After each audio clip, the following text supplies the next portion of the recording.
There we go. Hello, and welcome again to another Mergeworlds Dungeons and Dragons story podcast. I'm your host, Onlydraven, and today I will be reciting adventures. Reciting exciting adventures, hopefully. Hopefully you will enjoy them, but we will be continuing our story in the land of Mergedworlds. So I appreciate everybody coming by and hanging out today, or if you're listening to this later, either on the YouTube channel or through Spotify or iTunes, I do appreciate everybody giving it a listen. I've been definitely appreciating all the feedback.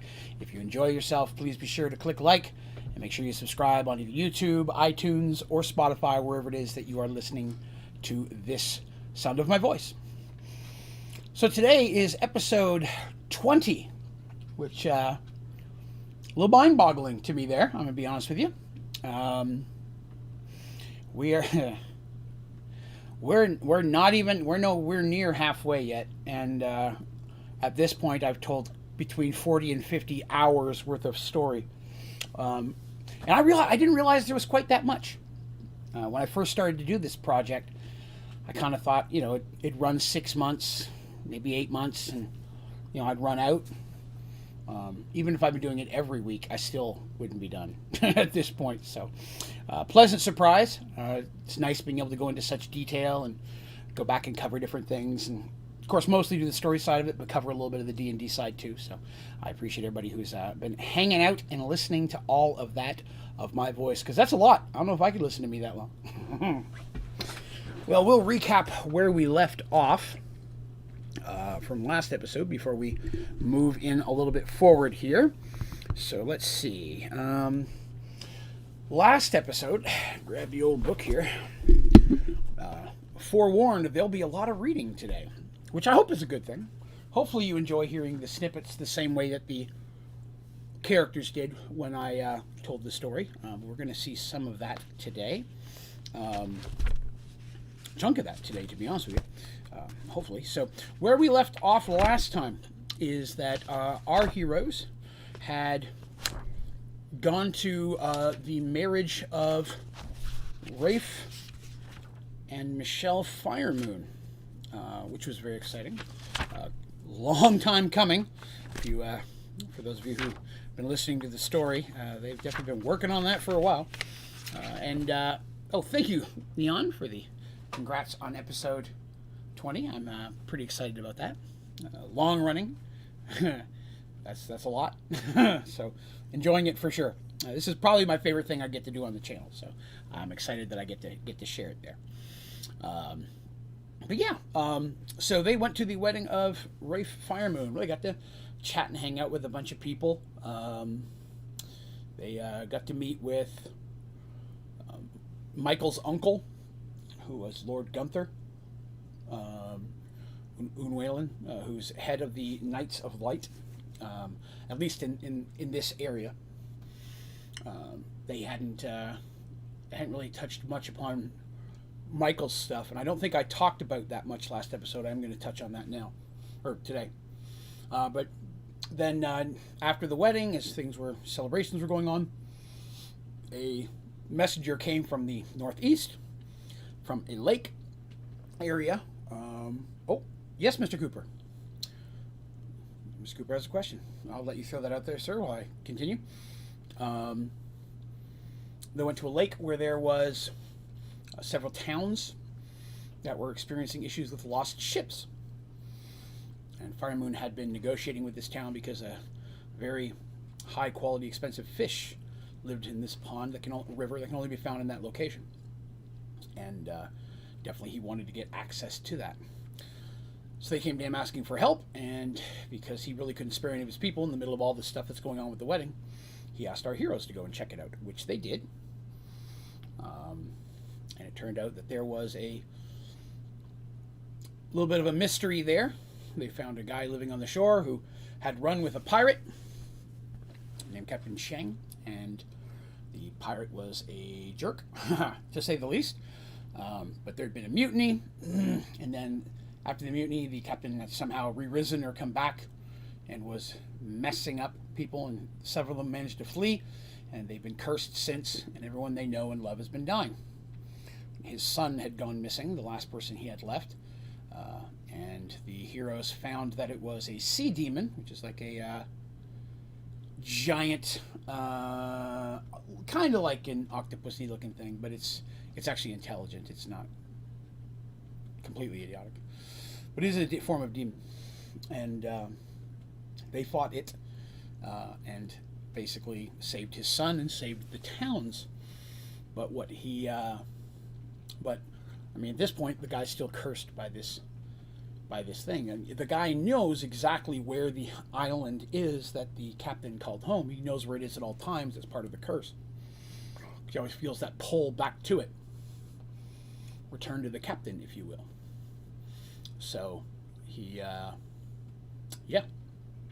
So they decided that they were going to go check out those islands, and Darsh got to do something he's wanted to do for a while. And Darsh basically used his part of their treasure that they've amassed across all these adventures, and bought a ship and crewed it. Actually, let me grab my book of crew, because some of them are gonna pop up in this story today, of course, because they're on the ship. Let me grab my list here. Yes. So yes. Oh, and Jim, feel free to, whatever your question was, feel free to throw it in there. I'll sure to answer it as soon as it pops up. Yeah, so they got their ship ready. They bought it. Darsh got a crew.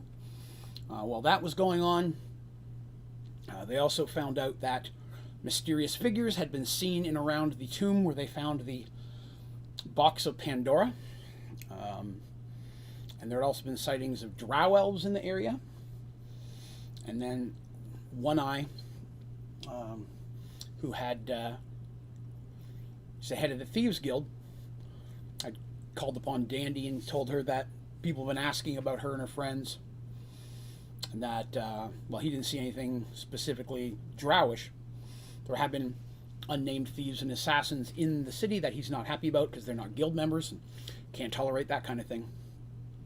So there's a kill on sight for any ungilded assassins or rogues that are found. Jim says, you said the ship was a smaller ship. Are there people that have to row it?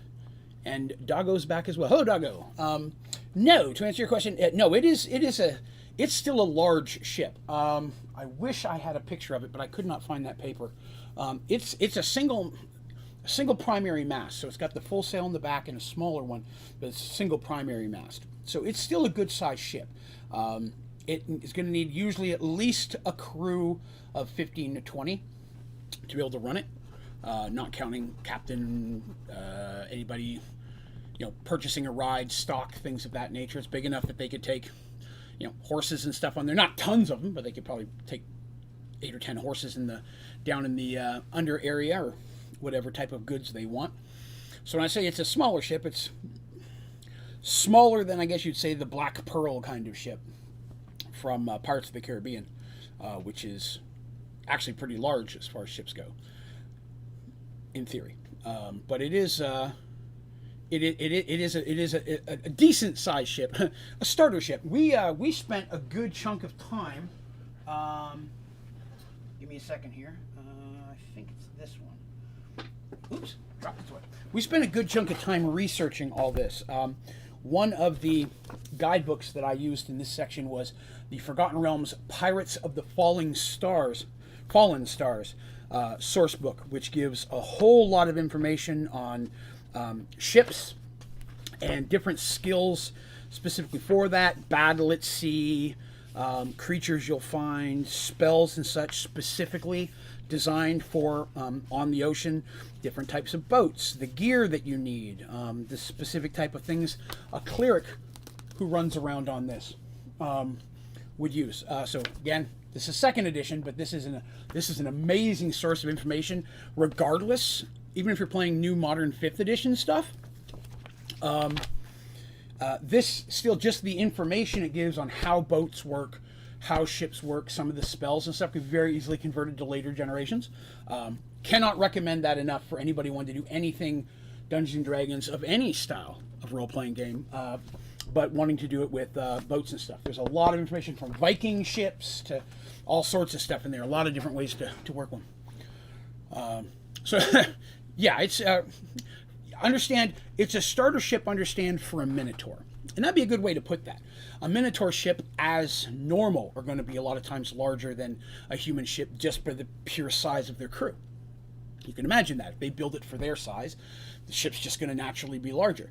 Darsh is going to have to duck into most of these doors. So for Darsh, this would definitely be a way smaller boat than he would have probably originally planned on having one day as a young lad in his, his clan wanting to take over the family business. He would want to take over one of those large boats. But in this situation, even a boat of this size, which is a good size, would work for trading as a merchant's vessel, or even as an exploratory vessel, which is right now what it's going to kind of be. But it really wouldn't be for heavy merchandise. They're not going to be able to carry tons of stock on here. And it's definitely not built for heavy combat. It has basic stuff of defense, but this is not a ship that you're normally going to hop on because you want to race into battle. And I do not have cannons and such on any of these ships. Gunpowder and guns as a whole, I shy away from in the majority of Dungeons & Dragons. I know that it's written in some areas, but it's something that I've not managed to bring in, or not needed to, I guess I should say at this point. No one's really asked for it. I've not had a desire to bring it in. So most types of sea combat is going to be with ballista, fire, catapults, things of that nature. And magic, of course. You need a cannon, you got a wizard. Smage, sea mage. So that's the kind of boat there. So, and you named it the Miss Dandelion, which I believe I said yes. I believe. So, there we are. So that's where we were, and they had just taken off on their journey. Dandy was just sitting back looking at Paxawal, which has become their new home, seeing the people on the shore, people waving frantically, ha! They're like, yay! Probably, hey, good, thank God the Kender's leaving. But Danny's like, yeah, we'll see you later, have an adventure. So they took off with the coordinates. Again, they did not bring the dude with them that was on the pirate ship, because he wouldn't have come. He was trying to get further away from this area. But he was able to give them very accurate descriptions, and using that information and coordinates, working with their navigator, Gasket Tight Wrench, who's a gnome. He was very good at his job. Gasket hooked that up, and they managed to find where they believe these islands to be. So that's where we left off. So I guess before I jump forward, that was a very good question, Jim. I appreciate that, because clearly I did not give an accurate description of the ship, because everybody thought it was much smaller than I made it out. So no, it's an okay sized ship, not a huge one, again, but it's a fair sized boat. It's not a little tiny one by any means. But it does have the capability for minor rowing if needed. It is that small. It is small enough that they could do that if the whole crew jumped in on it. But it is primarily a wind propulsion system, which is mostly, because again, that's why you have a sea mage. Sea mage is, if the wind stops, the sea mage is the one blowing wind. That's a common spell that a sea mage is going to have, even at the lowest level. How many times they can do it and for how long can definitely speak to their level and experience, but that's right off the bat one of the primary things that a sea mage would have if he's going to look for work on a boat, because the wind dies down, you want to keep moving. They'd rather not row if they can help it. Although Minotaur ships, since they do still run with clerics, they don't really run with mages. Some clerics have that same type of wind spell and such, but they will very commonly jump into rowing, because a bunch of Minotaur rowing your boat's probably going to work faster than a wind spell would anyways. Forgot about the smage, so that makes sense. Yeah, smages. Love smages. Which, yeah, sea mage, I understand it, but smage just became their nickname. Both, even in game, like the characters will call them, hey, where's your smage? That is literally a nickname for them. So they hop in their boat. They're loaded down with a lot of goods. In fact, they are not goods, supplies. Because again, not quite sure exactly where they're going. They've never been there before. They have what they believe are the correct coordinates, but they're going to an area where, at least from their investigating, no one's really gone. It's not an area that a lot of people have gone. When you get to Arduel, which is where King Christopher is, which is of the 3 southern kingdoms on the coast of the ocean, the Southern Sea. Arduel is the one all the way to the east. To the east of that is, after a short distance, a massive forest that is all elven land. And you don't go in there. And even the waters above there, you don't mess, oh, sorry, beneath there, you don't mess because the elves have boats as well. You just don't get close to elven lands. Elves don't accept anyone in their territory. So as that, there's not much reason for our only one to go around that way to see what's around the elves, because that's going pretty deep into waters to get around elven waters to hope something's over there, when it is just way more profitable to head a little bit to the west.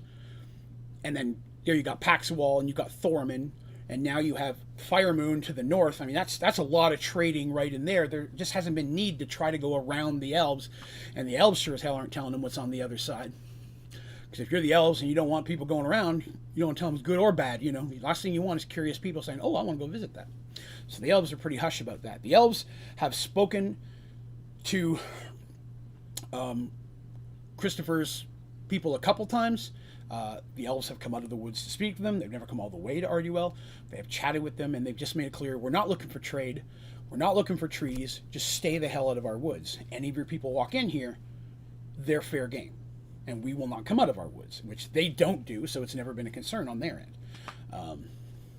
So everything's down here. So the islands, if you will, are south of Arduel, but more to the east. So they're still outside of the elven waters by a good distance, but it's still in a direction that no one's really had a reason to go very far. There's been minor exploring, but no one's going way out into the deep.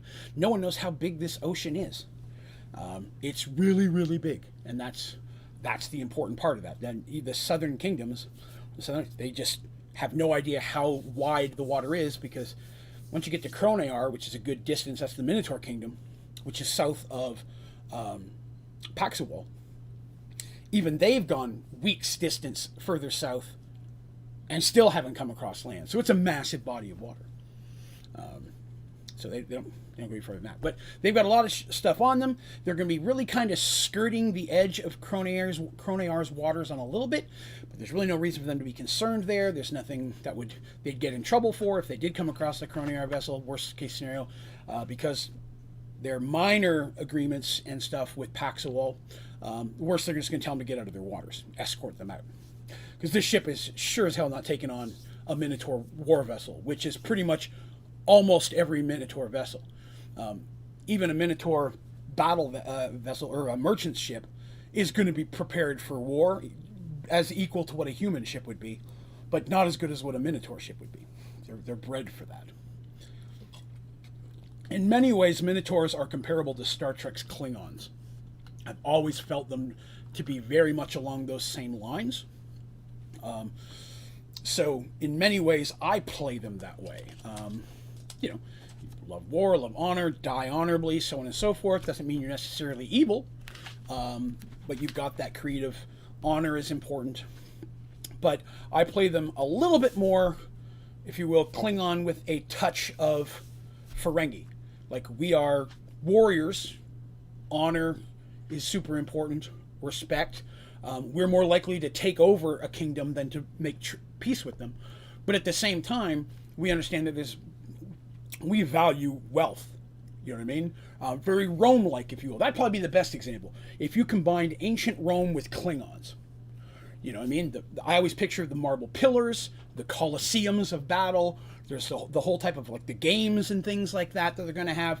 They still value wealth and comfort, but wealth and comfort is earned through battle and honor and exploration. You know, they're explorers as well, especially when it comes to the ocean stuff. They're, in most worlds, will have traveled and know the oceans better than anyone else in their area, because they want to know all that. They want to know every threat.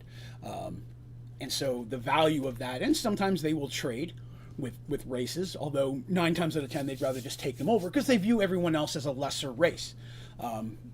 Like many races, they feel they're a step below the gods and everyone else is beneath them. Very much what elves feel a lot of the time. So in that, they kind of have a likeness there. So there is that.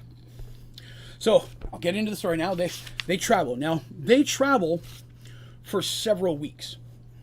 Because, again, they're having to recorrect and correct actions. Imagine, again, the world, that we live in, and you're navigating, And everyone for 1,000 years has known that the stars move in this month, and you get your little sextant and such, and you're calculating, okay, the moon is over there, that star is over there, but it's October, which means we're going this direction. All that, all of a sudden, imagine, thrown out the window for every person on the planet, even on Earth. Thrown out the window. You got to start learning from scratch, and the sky, the stars, never move. The sun and the moon are always on the exact same path, regardless of the season. And that's important. Even if it's winter, which we know from our science here, that a lot of times you're part of the world closer to the sun, or so on and so forth. The sun and the moon are always in the same track. They always travel east to west directly, which is confusing. Because again, depending on where you're going and what direction, you'd expect that to change over seasons. But summer and winter, it's all the same. Is there a time when we get to learn why the stars don't move, or did I miss it? You did not miss it. Yes, there is information about that when we learn more about what all's involved with the merge and its effects. There's a lot of the stuff I'm explaining here early on that I haven't told yet, because it's important to know.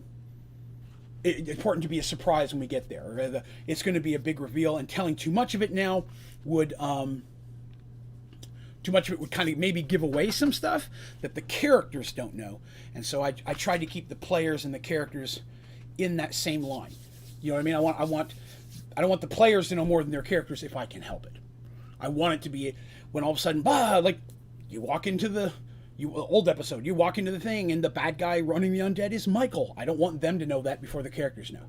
That surprise and that shock hitting everybody at the same time, and I attack. You've got 2 or 3 minutes to figure out what's going on, to absorb this shock, and now you're having to deal with that. I want them to feel as stressed and confused as their characters would. Oh my God, that's my friend, but he's attacking us. Oh God, that's the undead body of my friend. What do I do here? You know? And while that's going on, I'm like, I'm attacking. They're like, oh, they have to keep those plans up. I'm not going to sit there and give them 30 minutes to talk about it. Say, okay, now let's roll. I will push that because I want their characters to deal with it the way they're dealing with it. I want them to be stumbling over that.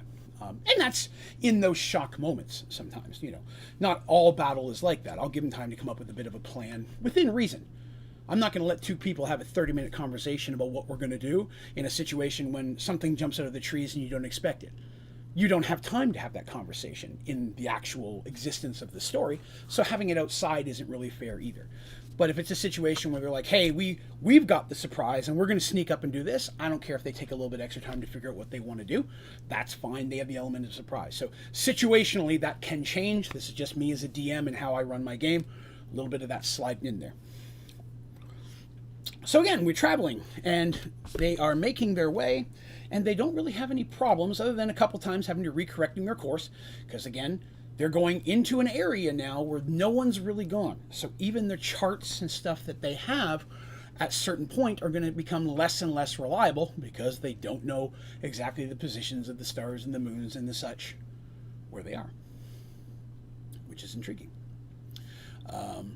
So there's that. But it does take them a little bit longer than they expected. It actually takes almost 3 weeks to find the islands. And what they expected to be a 1.5-week journey. They have enough supplies to handle it, but they do. Now, the islands themselves, I was looking for my picture of those, and I can't find it anywhere. So I'm going to have to make a new one. But the islands themselves aren't necessarily round. There are 4 of them. And they go around in the ship, and they go around before they go on the shore of any of these, and they check them out. And almost all of them, one of them is clearly larger than the others. But even then, the 3 small ones are all more longer shaped. I try to say, imagine it as a cat's paw with 3 fingers. Okay, so you've got your larger island kind of going on an angle from, see, you guys, it would be this way. I think, no, it'd be this way. It'd be this way. So it'd be coming from the southeast to the northwest. I'm looking backwards. Okay, so it's so it's not round, it's more elongated, and then there are 3 smaller islands above that pointing in that same direction. So almost like a cat's paw print, but where the fingers are longer instead of round. Does that make sense? So a larger island, and then three, one that's up a little bit further, and then one that's a little bit down. So two that are almost side by side, one that's a little bit more in the middle, and the bigger one's down here. So like a cat or like animal smacked its paw in the water, pulled it up, and left these prints. Approximately. I mean, they're a little jagged. There's a little cove here and there. That's the approximate shape. They're not perfectly smooth, of course. Rocky edges, one may curl a little bit at one end. But that's the overall location and how they look in the water. This is important later, I promise. So they know from what the gentleman back at the way up north told them that the large island is where the pirate captain normally, where they would go and they would like sometimes stay and such. They knew they're there, and there was a lot of rocks and stuff. Fortunately, it seems that a lot of the rocks or ragged reef and such that was described to them did not come through the merge. It's actually only worse on the southeastern side, the opposite side that they're coming from, right? So they're coming down here, and then you got a big paw, shrink, but then it's that section back here is where most of it is. Coming from the direction they're coming, it's actually relatively smooth. They do go all the way around the islands just to check first, because they're looking for other ships.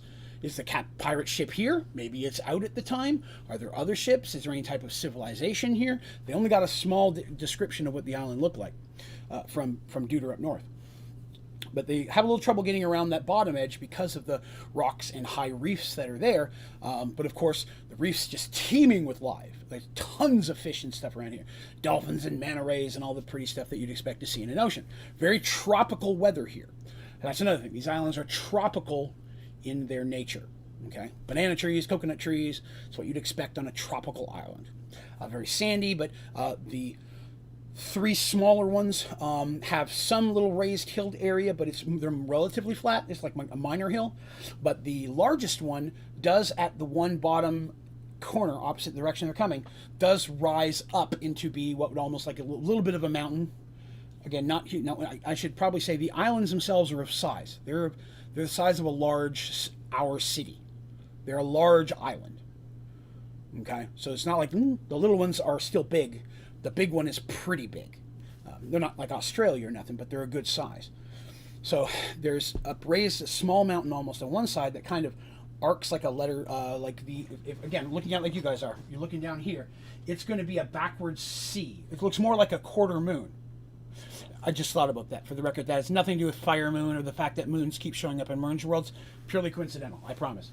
But it's kind of moon-shaped, and then there's a little, looks like that. So trees and stuff growing on it and things, so it's not like pure rock. It's not a volcano. There's no lava or anything like that.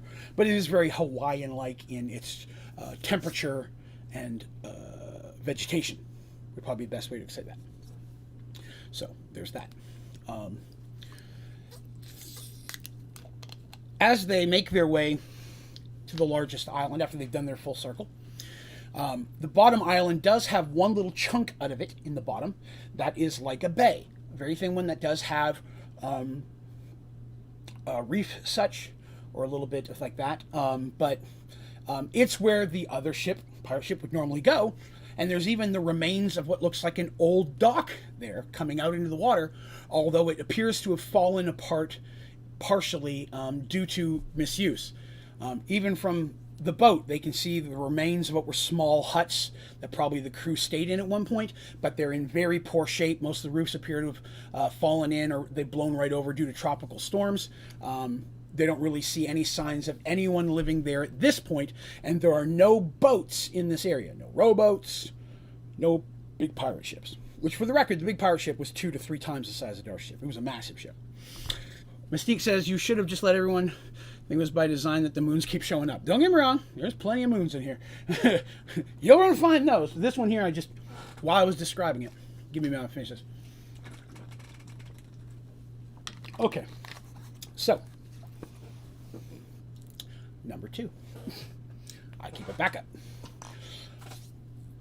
Darsh says, okay, we're going to have to go ashore, right? We need to see if we can find any clues that the captain or the pirate or anything has been here anytime recently. And so he decides to take his crew, or take his boarding party over into the water. Now, they did not bring Tobias with them on this adventure. want to stress that. So the only mage they have is the sea mage, and they're leaving the sea mage on the ship. The sea mage is the only one of anyone there that was hired through the mages. So basically, he has a contract, and his contract does not involve getting off the boat. For all intents and purposes, he's to defend the boat, he's to help the boat move, he's to do whatever he needs to make the boat succeed in his journey, but his contract does not make him get off the boat unless it's a situation of, like, the boat is sinking. You can get off the boat then, but that's not part of his contract. Darsh didn't want that, didn't work one of those out. So they're not going over there with any mages. No mage like a sea mage, because sea mage don't stop work. It's true. On that boat, sea mage, one of the hardest working people there. But if it's not in, they will only do normally what's in their contract if they're hired through the mage tower itself. Now, you hire one just yourself while it's still, he's normally gilded to the mage tower, because they don't like non-gilded mages, just like non-sanctioned assassins. One Eye feels the same way. You're going to be working in this town, you get gilded, part of your money comes to us, but at the same time you basically have work insurance and so on and so forth through us.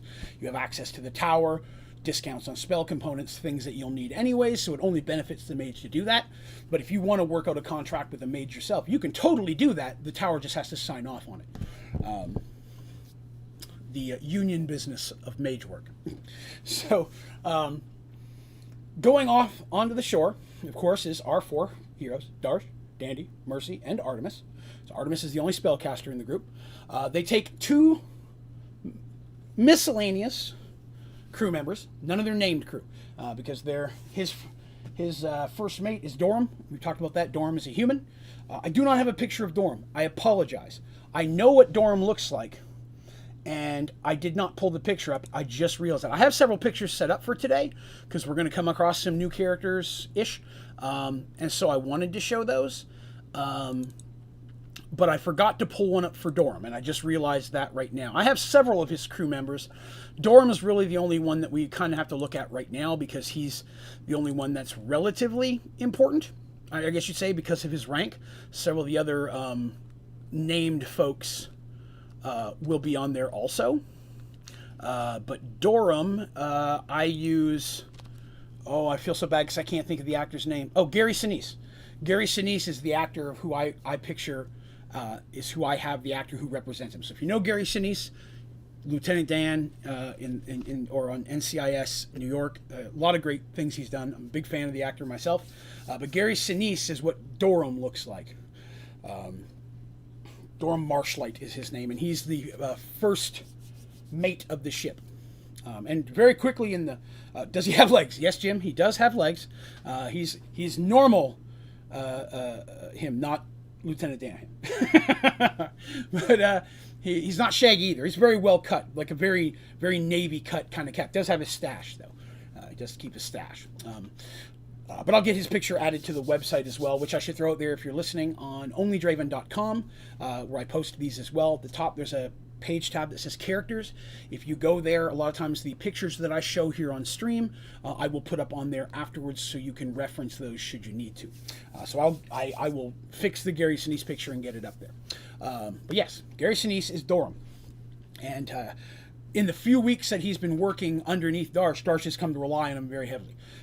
Great guy, strict by the book kind of thing, does exactly what Darsh wants us, but he's not like overbearing or treat the crew like filth. The crew very quickly came to respect him, and through that Darsh as well. So he very quickly began to get a feel for Darsh's captaining style, and became very, very quickly adjusted to knowing what Darsh was going to want before Darsh needed it, because he's been on the sea longer than Darsh has. The guy's like in his late 40s, early 50s at this point. He's more experienced than even Darsh is on the water. So Dorum is staying on the boat, keep an eye on the ship, getting it ready in case these guys come hoofing it back on their rowboat. Then they're ready to go at any time. So they're staying ready to shove off at any moment, and that's basically what the sea mage is doing. He's prepared to get them out of there in a hurry by adding wind and such to expedite that fleet if this other ship shows up. Because from everything I know from this other ship, the other ship very likely would be able to overtake them very, very quickly. So, I appreciate Darsh's seafaring side so much because it really brings extra dimension to Darsh's character. I am very happy to hear that, because Darsh was the first, but not the last character to start getting this type of a side story or expand upon that. Actually, tonight we're going to be starting that for a lot of people. I mentioned something last week that the level they were getting to was going to have an effect on things. And that really takes place right now with Darsh. At this point, the characters had reached around 9th level in 2nd edition Dungeons & Dragons. And at 9th level, majority of your classes are going to start attracting followers through fame, fortune, word of mouth.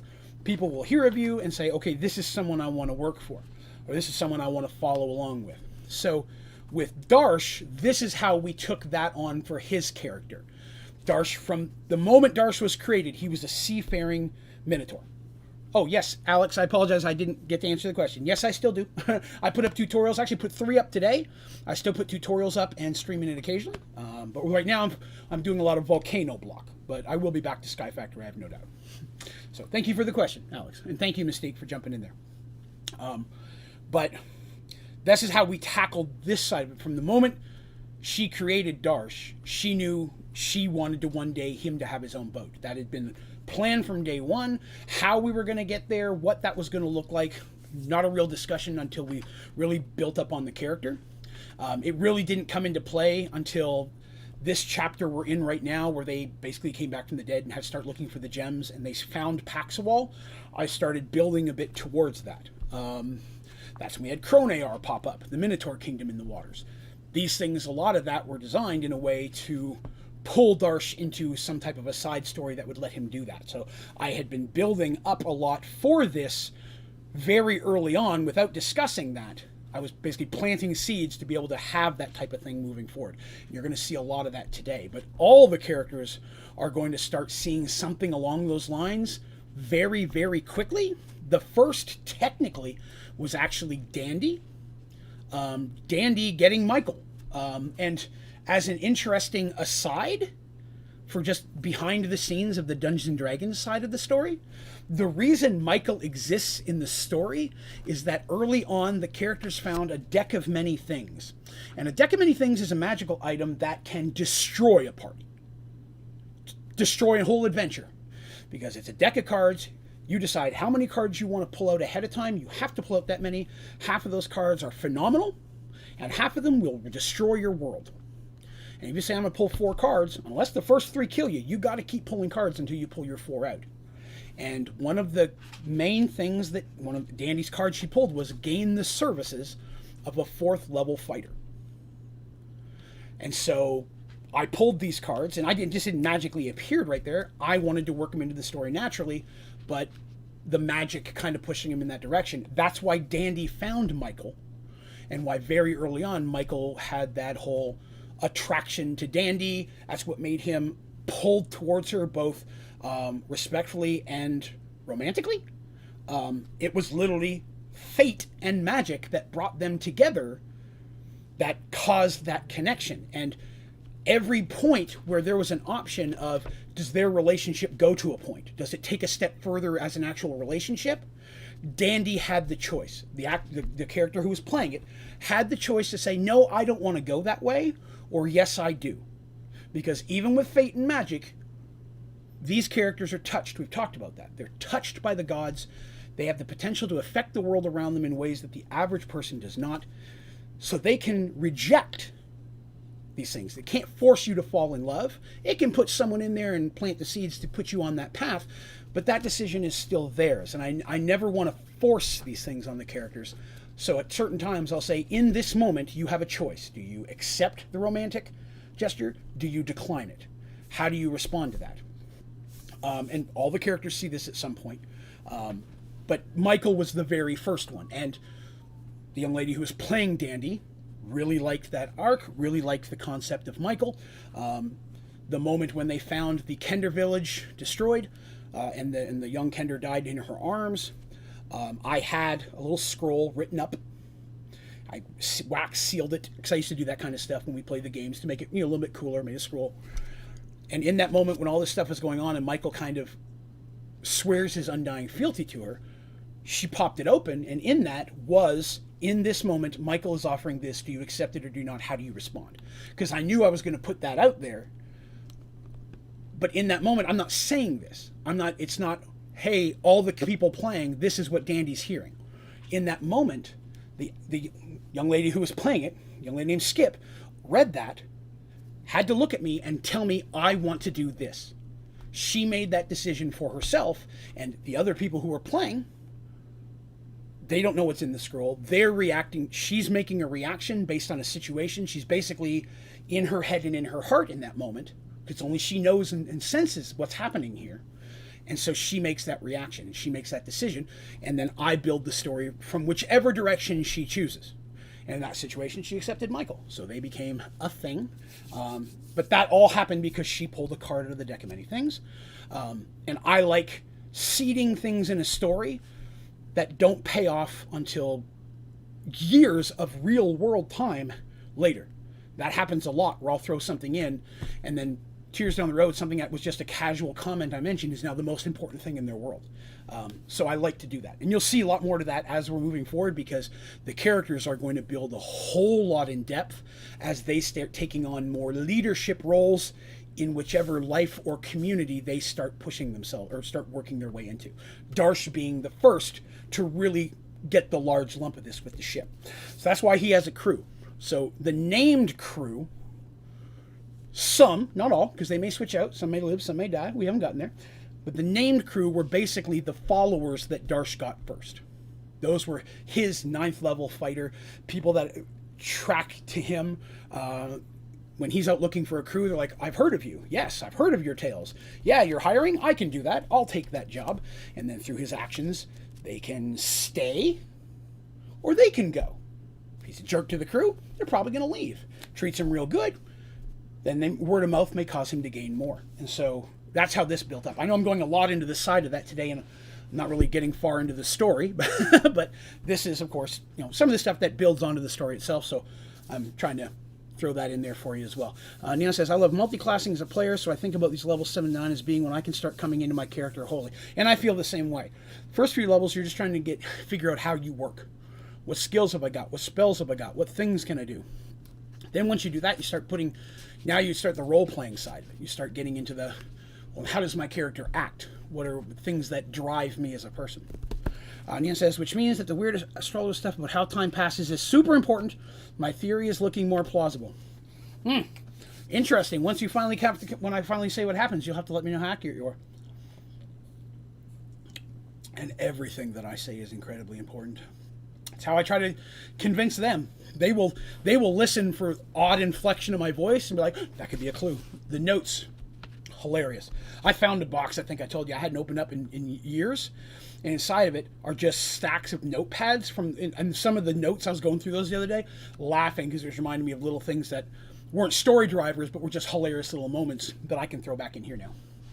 Slug for posterity. I appreciate that. All right, so let's move forward with the story, because we got some things we want to do today. I've been jibber-jabbing about the Darsh build-up. Well, let's let them get going. So they make their way to the shore.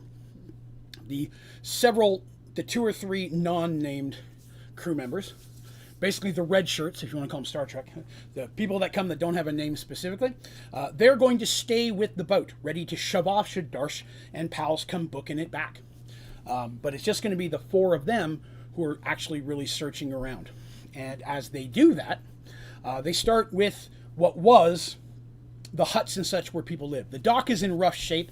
Most of it is fallen in. The poles that come up out of the water are still there, but most of the planks and stuff that would actually be the walkways have fallen in or half in or hanging in the water. Definitely they can see where tropical storms have come through here at some point and blown a lot of this stuff around. And it was built very haphazardly to begin with. I mean, it wasn't like a high construction crew put this together. So looking at it, the bay itself is very, very wide open. You could have had several big dock systems in there, probably being a bunch of, it's really deep and then go shallow real quick. So you could very easily pull several large ships into this bay if you had a bigger dock system. So it makes sense why the captain of the pirate ship would use this, because you can get that boat pretty close into the island, and until you come around to that bay, you wouldn't even know the ship is there. So it's a good little hidey place had the pirate ship be here, but it is not. And immediately upon the sand, they don't find footprints. There's no recent fires, nothing that would show that anyone has been there recently. After searching the area, finding broken bowls and plates, nothing of value, shovels that had worn away and things, some hammers and such, mostly empty liquor bottles, pirates after all. They don't find anything of value. No treasure, not a single coin, not a piece of jewelry, nothing that would be personal at all. No pictures, no letters, although again, water coming up on shore through storms, anything like a lot of that could have been washed away if there was any. It's hard to tell. Behind this little, what would be village area, it then goes up in towards that small mountain. And it's a small mountain. Like, you could walk to the top of it. Like, I don't want you to think you'd have to be mountain climbing it. If any of you have played GTA, it's like Mount Chiliad. It's a big mountain, but you could walk up it if you want to. Be steep at points. It's kind of tall. But it's not like you need mountain climbing gear to get up there. There might be a couple spots on one side or other which is a little shift, but most of it's fine. And in the high, lush vegetation, because it's very summer-like here, and there's thick branches and vines and bamboo-y looking stuff growing in here. And they've got their cleavers, and they specifically brought blades for chopping through vegetation. That isn't one of their weapons that they can drop in a heartbeat and pull a real weapon. But if they need to, their machete can use as a manual weapon. Both Mercy and Darsh have one. They got those for the trip. And a lot of times they keep them on the ship. So if they're like, hey, we're going on the ship, I want a bunch of rope and I want some machetes. Yeah, they're in the stock. Grab them. When they return from a trip, I'm like, here's how much gold it'll cost you to restock your supplies. We don't have to go through specifics unless there's something new or special they want. I say, this is how much worth of stuff you used. This is what it'll take to do it. He gives that money to the first mate Dorm. Dorm takes care of that. So we don't have to spend an hour. How much rope do you need? It's assumed that majority of the needs are taken care of by the first mate who knows what the boat needs. So we can move into the D&D side of it and less of the boat maintenance. There is still some of that, because sometimes I made him haggle with the crew for actual wages when he takes on a new one, and anytime there's a sea mage involved, Darsh had to negotiate that. We role-played that for sure. So, but they're like, okay, even though it's lush and there's no signs of vegetation, very quickly behind the back of the village, if you want to call it that, ruins, there appears to be what looks like a trail going up towards the mountain. It's still very thick and lush, but something has moved through this area in repeated times, and the ground is even slightly worn there, because as you get away from the beach, it becomes more actual dirt and rock and grass and less sand. That's only really close to the beach. Now, this could be an animal trail, although they don't see any animal prints. There's also no human prints or footprints of any animals that they can see here. But it is a well-beaten path, although it does look old. So over time, nature will take it back over, but that could take a while if it was used frequently for even a short period of time. They decide to follow that, even though there's no signs of it being used recently. One, because it's a little easier to traverse, and two, if somebody went this way one way, it's because that means there's something up there worth getting to. That was the way they looked at it. Instead of just splitting up in the jungle, let's go where they were going to go, which is a wise move. And they travel through the woods, and it's slow going because there are parts where it's overgrown more, and they're having to chop and cut their way through.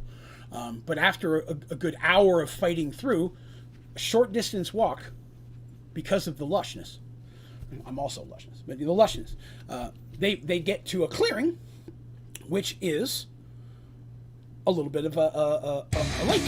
Oh. Thank you very much. Solid hits for the follow. I appreciate that. Thank you very much. But there's a lake. It's a good sized lake. Like, deep enough in the middle that even Dar should be over his head, but shallow enough that you could see the bottom. Very crystal blue. Very nice, clean lake. And there's a small waterfall coming down that mountain into it. And they're like, this is cool. And they check it. It is a source of fresh water, which is really cool and not easy to find on islands. Again, a very understandable reason why the evil captain would have chosen this island. They didn't see anything mountainous on the other three, probably doesn't have any severe water supplies. This lake, you could live in here forever. I mean, not forever, but you know what I mean? Long time. That's fresh water supply, and that's serious business in the middle of the tropical oceans. Especially if you're traveling and you need water supply because you can't pull into a port because you're a pirate. This is a great place to restock and resupply your water. And Darsh sees that. He's like, okay, cool, that makes sense. And bumbling around the outside of this lake, they find the odd broken piece of wood, a handle from an axe, stuff that shows people were here at one point. But there's no trail leading away from the river. And so, in this moment, being a walking cliche, the dungeon master, that would be me, decided to go old school and classic. So, yes, of course, they searched behind the waterfall, and yes, of course, they found something. Because I wanted to bring some classic piratey style to this. So, Dandy's first to swim. They decide to get in the water, see if they find anything in there. There's no hole. Remember, way back when they were fighting for the water gem, they got sucked in a hole. There's nothing like that here.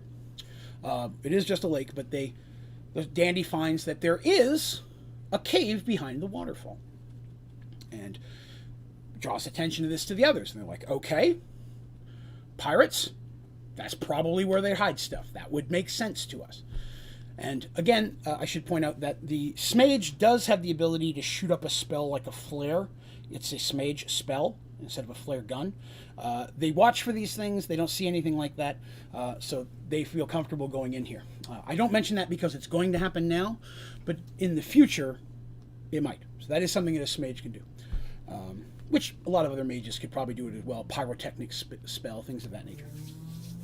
So, for Darsh, even he's pleased to find that the cave opening and tunnel is big enough that he can walk through it relatively comfortable. And this is minor ducking at times from his horns, but it's actually a pretty large cave. And it looks like when they're going into it that it's naturally formed, but after a short distance, it's easy to see where tools eventually chipped this and dug this out further. There's the chip marks in the wall where, nobody worked this to make it look professional. It was more for usability. And they follow it. And let's see here. I have some things I'm going to read today that I read to them. The only difference being, instead of saying, you see this at the end of the hall, I will say they saw this because I was reading it to them at the time. But after that, after just a few moments, the tunnel ends. They're following it. They're traveling in a strange chamber. And while it appears to be natural and cave kind of, you can tell that it's not from the minor chips around there, but its decorations are anything but. Human skulls have been fastened everywhere, almost as if they're climbing from the walls. Most are close enough to be touching, so there's space sometimes between some, but most of them are all over, not the floor, but all the walls and the ceiling. Now, sitting on the ground against the wall is an old, battered sea chest. Dandy was successful in her test and found out that this was in fact a trap that was set there, and was able to disarm it before she opened it up. And it was full of some type of explosive powder that would have boomed them all. I was kind of looking forward to that, but she survived it. So they start looking around and they're like, okay, you don't just build a room and have it end in skulls and put a booby trap in here unless it's important. There's got to be something. So they start looking for secret passageways, which they know to do in every Dungeon Dragon situation. Looking for secret doors is the first thing you do in any room you walk into. So upon close inspection of the skulls, they're looking around for a bit. Darsh finds that one of the very higher ones that the other ones couldn't even really reach, one of the skulls actually has an eye patch over it. So all these skulls are just bare skulls, but one of them has an eye patch. He lifts Dandy up so she can search it to see if it's trapped. She does not find any traps on it. That's the scariest thing that a DM can tell a rogue. You do not find any traps. Doesn't mean there aren't any. It just means you didn't find any. And now you have to, because you don't know if you're successful or not, because I'm a jerk. So they then decide to lift it up and see. There was no trap there. Lifting it, they find what appears to be a small keyhole. So they start searching the room for a key. And sure enough, it's underneath the battered chest that they found. It took them a while. They had to get it out there. It was disarmed, of course. Dandy had already done that, but they had to move it carefully because it was still an explosive powder, is what Dandy says. She knows what the powder is, and there's more than you'd normally put in a trap like this, and she's surprised it hasn't gone off before this, just naturally. So there's that. They find the key and they put it in, they turn it. Turning the key, they hear a loud click, and then from somewhere comes the sound of gears turning. With a loud crack, part of the cave wall slowly opens up and then slides backwards and swings open, revealing a doorway with a tunnel leading into the darkness. A stale wind blows up, kind of like something that's open that hasn't been opened in a while, and then it fills their noses with the scent of old death. So if you know anything about it, it's not a sulfury stink, it's more of a sweet smell of old death that sometimes you find in mausoleums, churches, and old graveyards. So they follow this tunnel down, and from this point on, anytime they're traveling, they're almost always going down. Whether it's down the hill, downstairs, it's constantly working its way deeper, but also it feels like into the mountain itself. This tunnel itself twists and such and turns. They walk it for about 5 to 10 minutes before it enters into another large, irregular chamber. While large, the chamber ceiling is about 11 feet high. They search around here. There was a miscellaneous fight with like some type of, I think it was like a snake, like a big snake that had somehow crawled up in here or something. I had them fight like some miscellaneous things, and that's things where you got to be careful. This personal from a DM standpoint is when you're choosing your monsters, because I can't say they came across 4 goblins, because if I come across 4 goblins, I explain why were 4 goblins living in a hallway that no door has opened for 10 years, 20 years, 30 years. What do they eat? What do they drink? Why do they sleep? Why were they living there? It's silly. So you've got to be careful to make sure when you're building a dungeon and such that you have a reason to explain why the things they're fighting would be in the room they're in. So natural animals that might have found a crack or a way through, big snakes, alligators, things of that nature, are a little bit more realistic, as realistic as you can be when you're fighting with magic, but something along those lines. So they fought some type of big snake in here. Then they continued through a tunnel on the other side of that room. Let's see. This one's important. So after traveling for a while longer, they come up into a large cavern. This is by far the largest cavern that they've come into. And in the center of it is something like a waterfall. Let me explain, because this is something you're going to want to remember. Imagine a round water, like you turn on a faucet. Water comes straight down, usually in like a round, kind of sometimes on an angle, but it's coming straight down through a hole in the roof, through a hole in the floor, right? Straight down, with very high pressure, which in itself is odd, unless it's falling from a great height. This is what they see, but they see it something slightly different. The water is going up. The water is not going down. It is falling up. It's coming from the ground with high pressure. High pressure. Like you put your hand in it, it could almost hurt a little bit. There's no swimming in this. I want to point that out. They're not jumping in the water.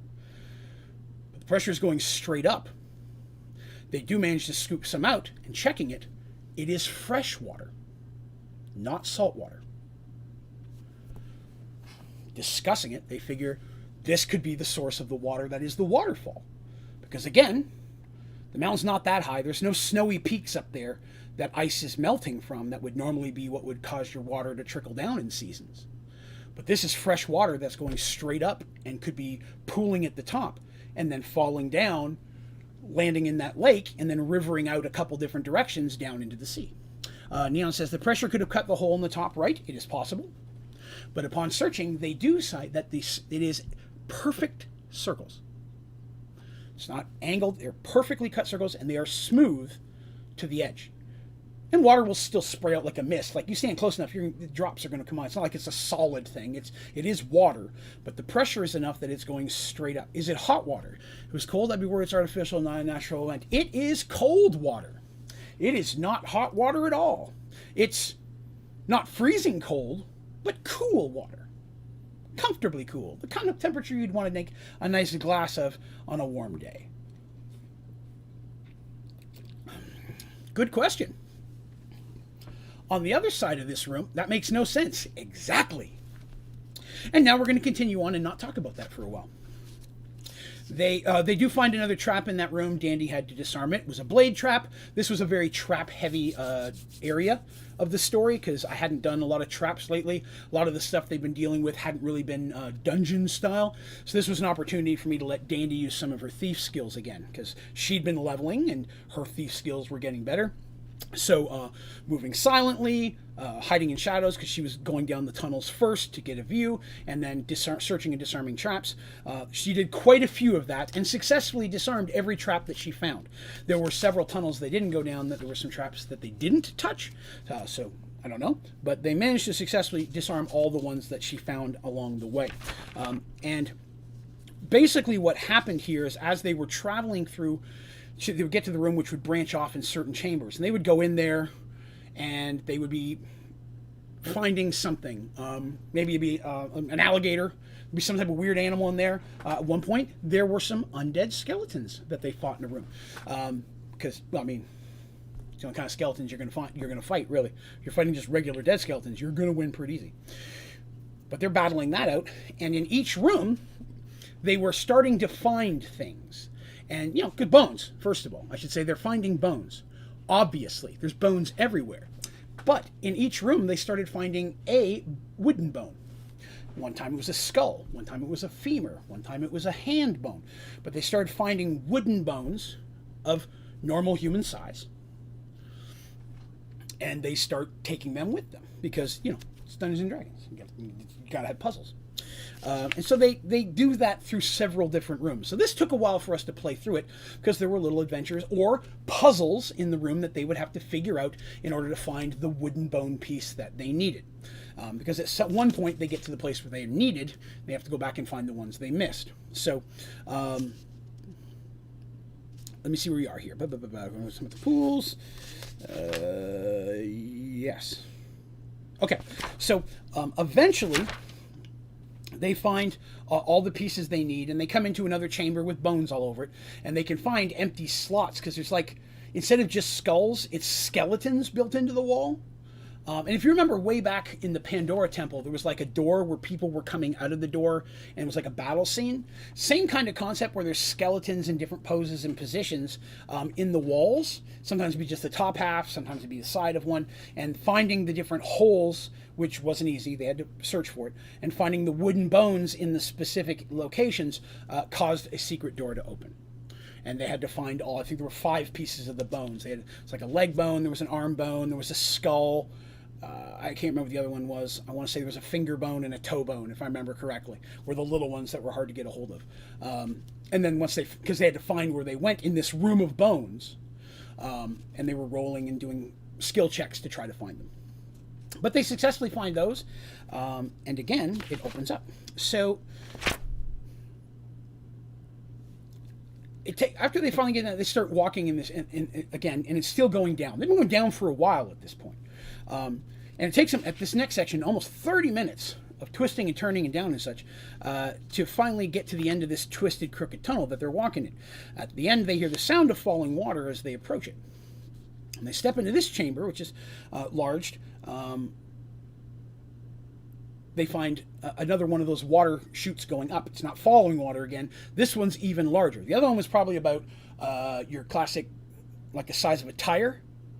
That's the one that was in the other room going up. This one, even touching hands, they'd have a hard time putting their hands around it without, with Darsh's big arms. It's very large with another huge spray, and this one it looks the exact same pressure style going straight up.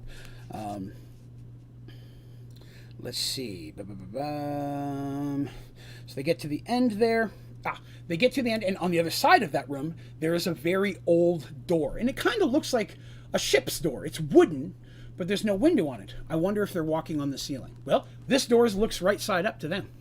So, right side up door. But it's large, right? And the walls have bones and such. They find all the chambers, I should stress that, have bones and skulls and stuff sticking out of them. There are a lot of dead things in these walls. But they find this door, and there's a lever that it gets locked. They can't move. Dandy says the lever opens it. It's not trapped. She tests it. So they're like, okay, we've got to do it. But Darsh is the only one strong enough to really pull it down because it hasn't been opened in a long time. Misty in here. It's kind of rusted and corroded. They can see that. So Darsh, with his strength, and one-handed, but still, he manages to pop it down. And as he does that, you hear a clanking machine-type sound behind the door. Things clanking, latching, which you kind of hear, very Goonies-esque in sound, if you will. And then they hear like a roar, but not from in front of them, from behind them. They spin around, quickly drawing their weapons. But as they do, they see a huge figure step from out of the middle of that water.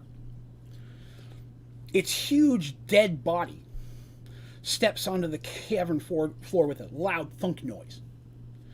This massive dead minotaur is armed with a massive two-handed sword. You could tell the rotting leather clothes it wears was once of high quality, obviously a symbol of high rank on the captain's ship. Its eyes faintly glow as it just starts walking forward. If you'll remember, the captain had a first mate. That was killed too. And he was a minotaur. So they had to fight this minotaur in this room. And again, why they kept running into undead minotaurs, it wasn't really planned. The story kept leading us that way.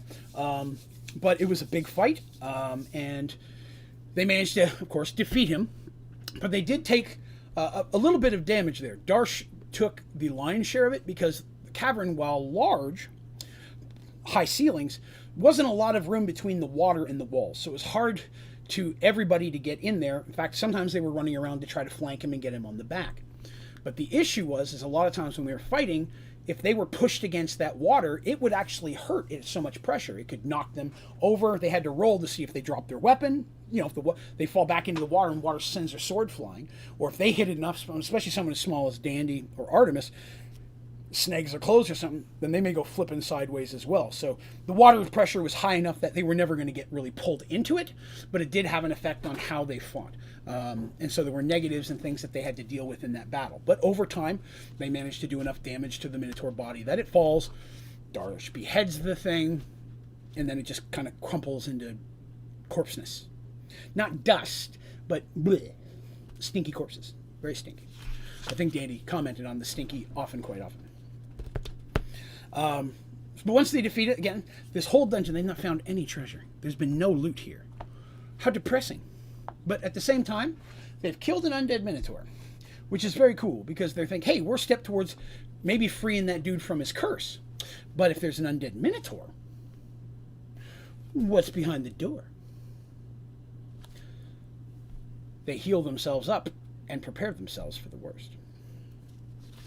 As they pull open the large stone door, once again, they hear running water. On the other side is a very low tunnel that goes down sharply into the darkness. It's slick. Darsh's signature move. Is it dead? Slash. Darsh. It is now.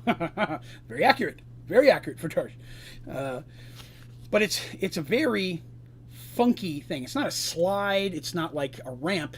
It's almost like stairs and flats, but it's very slick and slimy. And this area of the dungeon, the first time they've come across, there's no bones, but there's vines, and it seems like water's dripping through the roof. So the whole thing is mossy, and it's very, very slick. And several times they fall. They had to go to their signature move of tying themselves to each other, which they do anytime things get dangerous. And for the first time, Darsh went to the back instead of the front. Because Darsh, being his size, had the best chance of maintaining balance. And if anybody else fell, Darsh, with his strength, could normally hold him up. So in situations like this, a lot of times, Darsh moves to the back, where Mercy normally would be. Mercy will now come to spot 2. Danny's up front, searching for traps. Artemis is always in the middle, sandwiched by the warriors for protection. Never leave your healer unprotected. So several times they slip and fall. Even Dandy fails some checks in here, which I laughed at horrendously because she rarely fails a dexterity check. She had a couple bad rolls, which made me laugh. So she got all slimy and dirty, which made her very frustrated. But they start making their way down. And they go down for... It takes longer. They don't go as far as they have in some of these other tunnels, but it takes longer because of the sheer slickness of such. Clearly that door and this, no one's come down here in a while. Which, the whole thing, but this one even more so. So when they come into the bottom finally and it opens up, sorry, I heard a noise. They walk into a room, and what they find is something that I built in Minecraft once. What they find is a ship. Now, the ship itself is falling into ruins. In fact, so much so that the back part of the ship has crumbled and it's actually tilted with the front of the ship in the air. There's no openings or anything that would show how it got in here, but there is water that it's in, and it's funky water, and it's a dark cavern. There's not much light. There's a little, but I'll get to that in a second. There's not much light, so they can't see how deep the water is. But the boat itself is up. The sails still hang, but they're all just kind of falling down, like ropes and such have come loose. There's moss and vines and stuff that have grown up, and there's some vegetation in here as well that have grown up across it. So it's been here for a while now. And they can see a large hole on the side they're in the back, which is part of the reason probably why it's sunk. But the ship appears to have some other small holes in it as well. It's a large ship. Probably was really nice when it was in good condition. But it's not now. But I mentioned light. There are several light sources on the ship. They appear to be like torches, but the flames that flicker from them don't appear to be any type of fire, but instead some type of blue luminescent light. Artemis very quickly can say, that's a magic torch. That's magic. That's not normal. That's not fire. So they move carefully, but they move forward. What they find, sometimes old wooden gangplank that would come off of the ship. It's a little crooked, but it's down, or someone could literally go up and down the ship. And as they make their way to the base of the boat, something happens. I should probably read that part. There we go. A cackling laughter comes from the ship that seems to echo from the walls in the chamber that they stand in. Their weapons were already drawn, but now they're aware. They have untied themselves from each other by this point before they moved into this room. I do want to stress that. They're smart enough not to walk into a room tied together. Usually. Not always. One of these days I'll tell you the story about the Medusa. That was not fun. Well, it's funny, but it was stupid. So they hear the cackling, they draw their weapons. Artemis is like, whoa! Spellcasting stance. Not that she really has any spells that are going to help in this situation, but, she tries to be ready, tough like everybody else, because they're standing there with their weapons out. She's got her staff, wants to still be cool. And they hear a clanking and jingling on the deck, and thunks as something is stepping forward. Appearing at the top of the gangplank is clearly the captain. Or at least it was. The skin hangs from his flesh, the rot, piece of bone showing through his arms and such. His eyes glowing with a blue light matching the torches, oddly enough. And no, the torches aren't the thing that you use to beat him. They thought of that and they tried that, didn't work. But it has the same kind of magical fire of it.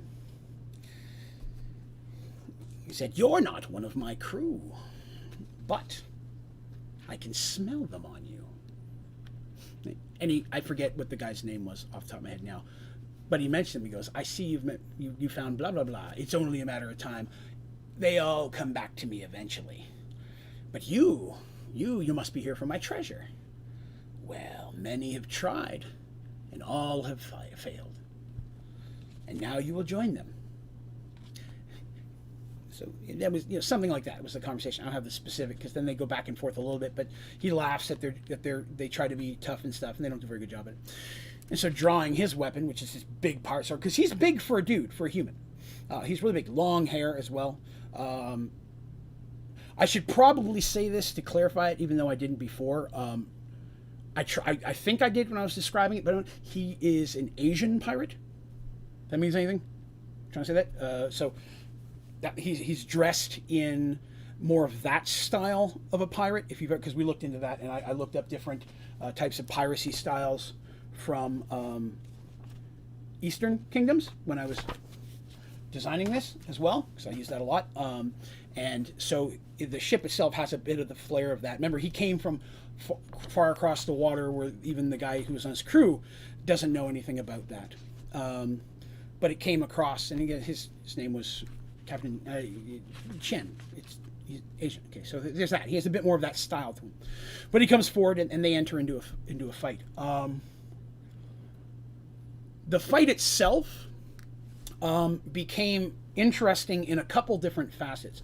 For a lot of it was just your regular battle, using their skills and abilities, making sure they had to use magical weapons, because him being a powerful undead, he's immune to regular weapons. By this point, they all have some type of magical weapon. Dandy has the most, because she has several magical daggers at this point. None of them super crazy, except for she has one dagger of flame. You pull that out, there's fire on the end. You can catch things on fire. You stab something with it, there's a small chance they'll catch on fire. But most of them are dagger +1, +2. Artemis is the only one without a magical weapon at this point, because her staff stopped being magical when the life stone was taken out of it. So she's the only one who doesn't have a magical weapon, but she does have her spells. But her whip, at one point her staff gets knocked down. She actually goes to the whip, and she keeps trying to whip his leg and pull it out, but she unfortunately was never successful, because again, she's trying to fight around her friends. Dude comes down the gangplank. Dandy kind of gets around him, and he had a really big hat, like an exceptionally large hat with a huge feather coming out of it. And so the entire battle, while they're trying to fight this thing, at the same time, Dandy can't stop talking about how much she likes the hat. It's like, you're horrible, I gotta kill you. You really have good taste in hats, though. That's a really nice hat. Darsh, can I have the hat when he's gone? You know, things like that. Not now, Dandy! And they're fighting and such. And it just kind of became a running gag through the fight, that a lot of times she'd throw a dagger, and even if she missed, sometimes it would knock his hat off and things like that, and then he'd get mad and he'd target her. So the hat thing became a bit of a running gag during that fight, because again, we're taking it seriously, but you can still have fun with anything. So the hat became a thing. So they fight him, and they kill him, right? Cool. They do, well, kill him again. Technically he was dead, right? So they kill him. Excellent. And they're like, fun sauce. That wasn't actually quite as hard as we thought it was. They took some damage and such, but overall he went down a little bit easier than they expected, which was nice. And they begin to kind of, search the ship. He mentioned treasure. Why not? Dandy being careful to search for traps. Artemis, of course, is unfortunately the one who takes the incredibly hard sword blow to her back that knocks her unconscious and almost kills her. Her scream alerts the others, and as they're all in the room, they turn to find Captain standing right there again. And they reinitiate into yet another battle with the same pirate captain. Artemis is unconscious for a period of time, and she manages to finally, after a period of time, they used I believe Dandy had to use a healing potion on her to get her up. But she's still pretty injured in the back. She has to heal herself. It's at this point that they realize he's not just a pirate. He's a pirate lich. So if you don't know anything about a lich is an undead wizard who very commonly sucks the life out of people to keep themselves alive, which he hasn't had anybody in a long time. He's pretty hungry down here. But that would lead to the people going missing back on the ship back in the day, including the young guy that everybody liked. The younger, the more healthy the person is, the longer the pirate will live. He was a lich the whole time. That's why killing him didn't kill him. When his crew mutinied, it just basically hurt him, because you can't kill a lich just by killing its body, because liches have something called a phylactery. That's how I pronounce it. There's different ways. That's just how I say it. But a phylactery is usually some type of a container that contains its actual essence. And when a lich dies, it will then go back to the phylactery and then usually move into another pre-prepared body, because the essence is within the phylactery itself. Usually, the way I play it can't be that far away from where the person, like you can't be on the other side of the world kind of thing. So a lot of times they have it pretty close by. So now the battle has changed differently. Now Darsh and Mercy are fighting the Lich. Artemis, who used a lot of healing spells on herself, is trying to keep them healed and mess with the pirate Lich, while Dandy has to abandon her friends and start scouring the ship to try to find this hidden phylactery. Dandy, of course, being the best suited for that, both through her class and through her very high abilities in some of the skills and the way that she'd put them in there. So it was a very, very close battle, because the second time, the pirate came back stronger the second time. He was going to be stronger a third time, but they didn't get to that. But he took Mercy out at one point. Artemis got her conscious again, just to have Darsh fall in the next moment. So Artemis was literally trying to pull people back up from unconsciousness, while one was trying to fight this Lich solo. And it was a very tough fight for them, especially the second time, with Artemis taking a lot of damage up front because they were searching the ship and not protecting her and not realizing he was there. Really took a big hit on her. But again, Dandy manages to find it hidden underneath a plank in one of the rooms, and she smashes the phylactery, at which point the pirate body collapses and the pirate captain dies. But they thought they had, well, it's the first time I was able to pull something like that off of them, and it definitely changed how they acted after they defeated anything that would be considered a big bad, or anything that could be kind of monstrous. Sometimes dead does not mean dead, especially when the thing was already dead. Again, searching the area, they do find quite a haul of treasure. In fact, in this single cave, they pretty much double their wealth. And they were pretty wealthy to begin with. That's important. At this point, they have become quite wealthy. I have stressed on this, but they have quite a bit of wealth. Now, a lot of people are like, oh, I can only carry a little bit. They've got the chest of holding. They can literally just pour it in there as much as they want. They find a few miscellaneous magic items. Let me see if there's anything of importance in here. No. There it is. I thought it was here. They find something called a figurine of wondrous power. So a figurine of wondrous power is usually a figurine, like a little statue of an animal or creature. And if you know the command word, you summon that creature and it will serve you or protect you. Things along that nature. They find in this a pair of statues. It's a set. They go together. But they are dogs, war dogs, if you will. And this is a magic item that Artemis takes at this point. In fact, she pretty much was told to by the others. Reason being is they're able to drop that and call. They can only be out for a period of time, but by putting those down, that's an extra level of defense that Artemis has in a situation to protect her. It doesn't last super long, but in a big battle, boom, I've got these two warhounds that only want to protect me here, and they, spiked collars, big old teeth. That became a thing. And oddly enough, she named them Penn and Teller. She's a huge fan, and so was I. But that was just an inside thing. But she, that became one of her things, and they got used frequently from this point on. So when I say Artemis summons her dogs from this point forward, that's what she's doing. She can only use them a certain period of time a day. The longer she keeps them out, the longer she has before she can summon them again. So hypothetically, if she pulled them out for an hour, it could be a week before she could use it again. She pulls them out for a whole day, it could be a month before she could use it again. So using them sparingly is important, so that way she has them when she really needs them. As a DM, did you feel like you needed to give them a lot of wealth because they chose to do a kind, good thing for somebody that they could have skipped over? Or was it just rolled out by level and CR? Mixture of both.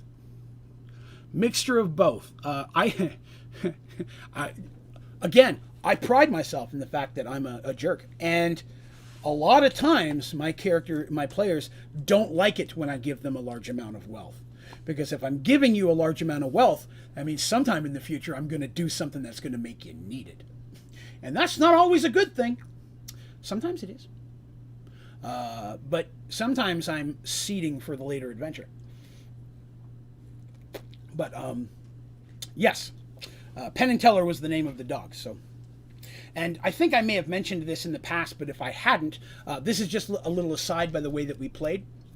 When you have a magic item, you normally have a command word, right? You say the magic word, and that causes the thing to do. The magic carpet has a command word that turns it from a regular carpet into a flying carpet, because I still have that. And then there's also the dogs and such. So when I would choose command words for them, I would normally choose words that would not make any sense to someone in a fantasy Dungeons and Dragons setting. Like toaster, or lasagna, things like that. So words that the players can remember, interestingly, that I would make them yell or call out if they actually wanted to use that ability, and if they forgot their command word, so did their character. So it's important that they memorized those, but yelling toaster in the middle of something wouldn't do anything for a regular fantasy person because they don't know what that means. What's a toaster? But it was a funny way of us having command words that you could still remember, so you're not hobbla hobbla or whatever the weird sound I came up with. It's still a word that they'll remember, but that makes no sense in the context of the actual world that they're living in. So, I believe, if I remember correctly, lasagna was the command word for Penn and Teller. So, lasagna, and she'd throw it down, and the dogs would pop out, which, again, was just a little funny aside to us, a little fun thing that was part of the story that, inside jokes, if you will. So they did find, like I said, there wasn't a lot of magical treasure in there. There was a couple little things, Ring of Protection +1, little stuff. I think there's a couple low-level priest and wizard spell scrolls. The wizards ones, they normally would take that and give that to Tobias, and then the priest spells she'd hang on to, because that's free spells if she can cast them. There's that. So after this, they have to make their way back out. And they do. It takes them quite a while. But when they get back up there and they find the ship was there, no problems. They tell the story, and everybody's like, oh, that's crazy stuff. They don't tell them quite how much treasure they got. No need of a mutiny here. But Darsh did give everyone on this adventure, all of his crew, a bonus, which goes a long way to the loyalty of your crew. Hey, you're paying us well, but hey, we found some treasure. Here's your share. You're an employee, because it's not like a pirate situation. Everybody gets their share. It's like you get a percentage of this, and he did that, and that went a long way with the crew. He didn't do that till they got back to port. He's not an idiot, but it was something that when hey, here's your share, that go, hey, not only does Darsh pay well to begin with, and he did. He paid the higher than normal rate, which is why he got some really good people early on. That was something was discussed. But then people were not only did that, we came home with a chunk of treasure. And we walked off of there with almost our entire trip's wage doubled because of this treasure. That's the next crew's like, yeah, sign me up. I'll take some of that. But then after that, it was very cool. The curse is broken, if you will, and dude, wherever he is with his son, the hope is that they get to live long lives together. Because we never do see him again, because he was going to go even further away after that. They never see him again. So, everything's good. Yay. Exciting adventure. We got some treasure. Good stuff. We found these cool islands. Yay. And now we're going to head back. And they were all excited because they thought their adventure was over, and now they could go spend some of that loot. But nay, I was not done. They're a couple of halfway, I'd say, into their journey back to the direction that they're heading, when early in the morning, Darsh is awoken by a loud banging on his door. He opens the door, quickly grabs his sword, because, who's out the door, right? Opens the door, and standing there is Kevin, which was his half-elven lookout. Remember, Nathaniel is his main lookout, elven, and then his backup is Kevin. And Kevin normally takes the crappy night shift, and Nathaniel, the head one, gets it during the day. Vision of elves. You want that kind of stuff. Ship sighted, Captain. May be in trouble, is what he says. Darsh nods, quickly closing the door, quickly getting dressed when he needs, because if there's trouble, what's going on. And then quickly comes out of his cabin and makes his way up to the high part where I forget what it's called, where you can see. Where Dorum is, of course, first mate, got the watch. The other characters very quickly coming up as well. Darsh had sent, hey, go wake up my friends. So they get up there, and he gets up there and he starts looking. Says, ship sighted ahead, sir. Appears to be a Kronayar merchant ship, and it appears to have been attacked. Crow's Nest. No, he doesn't go to the Crow's Nest. You know how in the boat there's the raised part? Like there's the front, and then usually comes down, and there's some stairs up, and there's the back part where normally the steering wheel is. That's the part I'm talking about. I apologize. Usually the steering wheel's on an elevated section. Kevin and Nathaniel's already up there. With the commotion, all crew are out of the bed at this point. And Nathaniel's up top. Kevin's at the front of the ship, also setting up. And then all the crew is up preparing for whatever it is. So like the ship appears to be in some type of trouble. There's no other ships that can be seen at this point. They continue to move towards it because it's kind of right in front of them anyway, just slightly off course. As they're approaching it, a few moments later, from above, they hear Nathaniel's voice called out, "Dragon in the water, dragon in the water." The huge head rises from the ocean with a wicked glare, and you see the Minotaurs on the Chronoir vessel fighting in combat with it. So the head comes up, and they start shooting at it with their ballista and whatever they've got going on. So what we have here is a sea dragon. Yeah, what's a little sea dragon between friends? So there's a sea dragon, and Darsh has a choice at this moment. His ship, way smaller than the Chronoir vessel. And as I've discussed, even the Chronoir vessel, which being a merchant ship, is way more suited for combat than even his ship.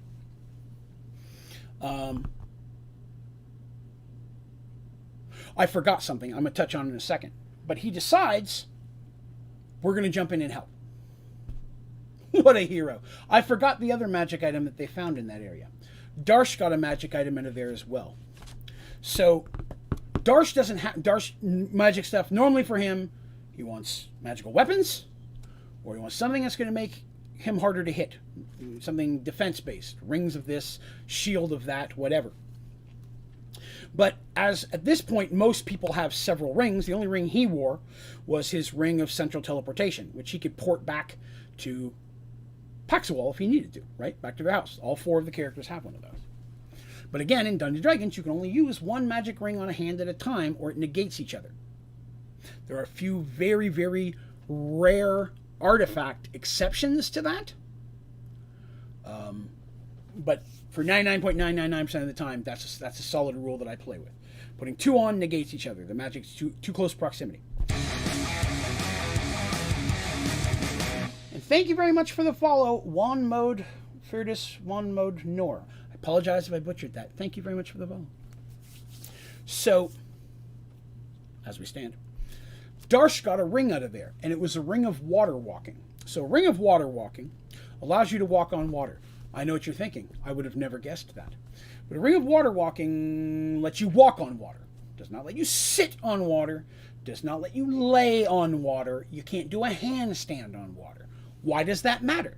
Because if you're knocked off your feet, you go under the water. And the only way to water walk again would be to find some way to step back onto the top of the water. Like there's no way to just swim up in the air and jump out of the water and be standing again. I can't do it. And obviously I'm in the peak of physical. But anybody's the same situation. Oh, no problem, Mystique. Thanks for coming by. So if you fall in the water, now you're just swimming again. The ring of water walking doesn't work unless you can climb up something and then be standing on it again. But Darsh had one. So as the ship got close and they started fighting, Darsh jumped out of the boat and literally just went running across the water to the dragon. Much to the surprise of his own crew. Even more to a surprise of the Minotaur crew. But the most surprised was the dragon. Because all of a sudden, because he's not looking next to himself, right? He sees a boat coming in that direction. Here's a boat closer with Minotaurs shooting at me. I'm dealing with that. Breath weapon, claw, claw, claw, whatever the case may be. Tail, smack, whatever that's going on.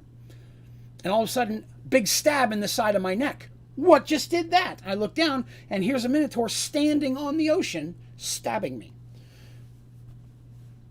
He got a surprise attack on the dragon that way. Because the dragon, you would not expect Minotaur to come running across the water.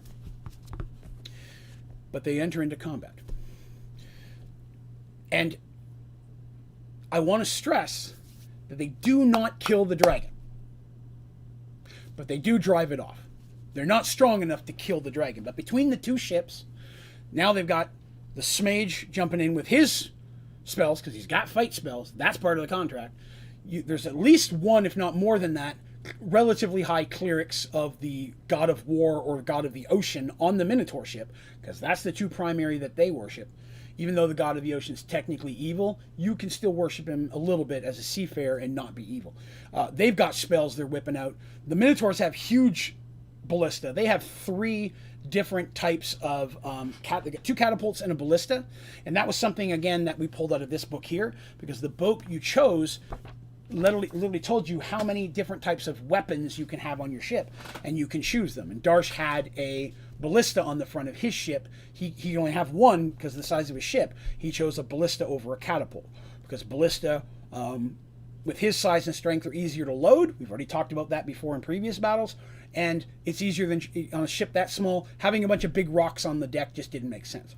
So he had a ballista, but they have several on this big vessel, and everybody's attacking and so on and so forth. And so they managed to drive off the sea dragon. Okay, the dragon goes taken off into the ocean, seriously injured, but not deathly. So there's a sea dragon out there that's not a big fan of them at this point. But we'll just keep that in the back of our heads. So, during the battle, both ships took damage. Actually, Darsh's ship took more damage because when the dragon finally turned on the smaller vessel, it just wasn't really built for combat like that. The Minotaur vessel a little bit better in that regard. Took some damage, but being bigger, it's going to be okay. So after they're defeated, of course, they're hailed by the ship. Darsh walks over, again to the shock of everyone, and he climbs up and he introduces himself, and he meets Captain... what's his name? Captain Trig. Captain Trig Wave Runner, who's the captain of this ship. And he's actually heard of Darsh, surprisingly. He goes, Foehammer, yes, I've heard of you. One of my cousins was at the Battle of Thorman, and I heard firsthand of your things. They said that they are a merchant vessel on their way home to Cronear. They had just done some trade in Arguel, but they're on their way back to Cronear when Sea Dragon. And we appreciate your help. We probably could have taken them ourselves, but it's on Minotaurs. But at least they were saved by a Minotaur, even though there's other non-Minotaurs on the ship. After a bit of talking and so on and so forth, that ship heads off towards Cronear. Darsh returns to his ship, talks to Dorum. They assess the damage done to the ship, and they realize Paxual's just not going to be in the option. They're going to have a hard enough time getting to Arduel. That's the closest port to where they are. But they should be able to get there in several days. But the ship has taken some serious damage that they're just not going to be able to fix there themselves. So they alter their course and start heading towards Arduel, which makes me happy. So it takes them several days to get there. When they arrive, they have to dock. And I have things here like ship will dock, how much it is per day. They have to pay for a docking fee. They look into repairs. It's how much gold it's going to cost, how long it's going to take them 2 weeks minimum for the ship to get repaired enough to be good to go. They could probably do it a little bit less if he wanted to do half, but he would be going slower, and there's more risk of external damage from that. So Darsh decides to go ahead and pay the whole lump, get it fixed here, because Arduel actually has the better shipbuilding setup, even over Paxual. So if you remember, they were on an ocean, I believe, from begin with. Yes. Thorman is really good as well, but Paxual was not on the ocean. So Arduel's got some stuff up and going, and they're going to get some work done. So they're going to be stuck in Arduel for a couple weeks. So, of course, they go make themselves known to King Christopher, King of Arduel, who they're way back in the day, saved him from the basic mutiny that was going on in his own kingdom, helped him become king, and he's traveled with him before. They are friends. He's very sorry to hear, of course, of what happened.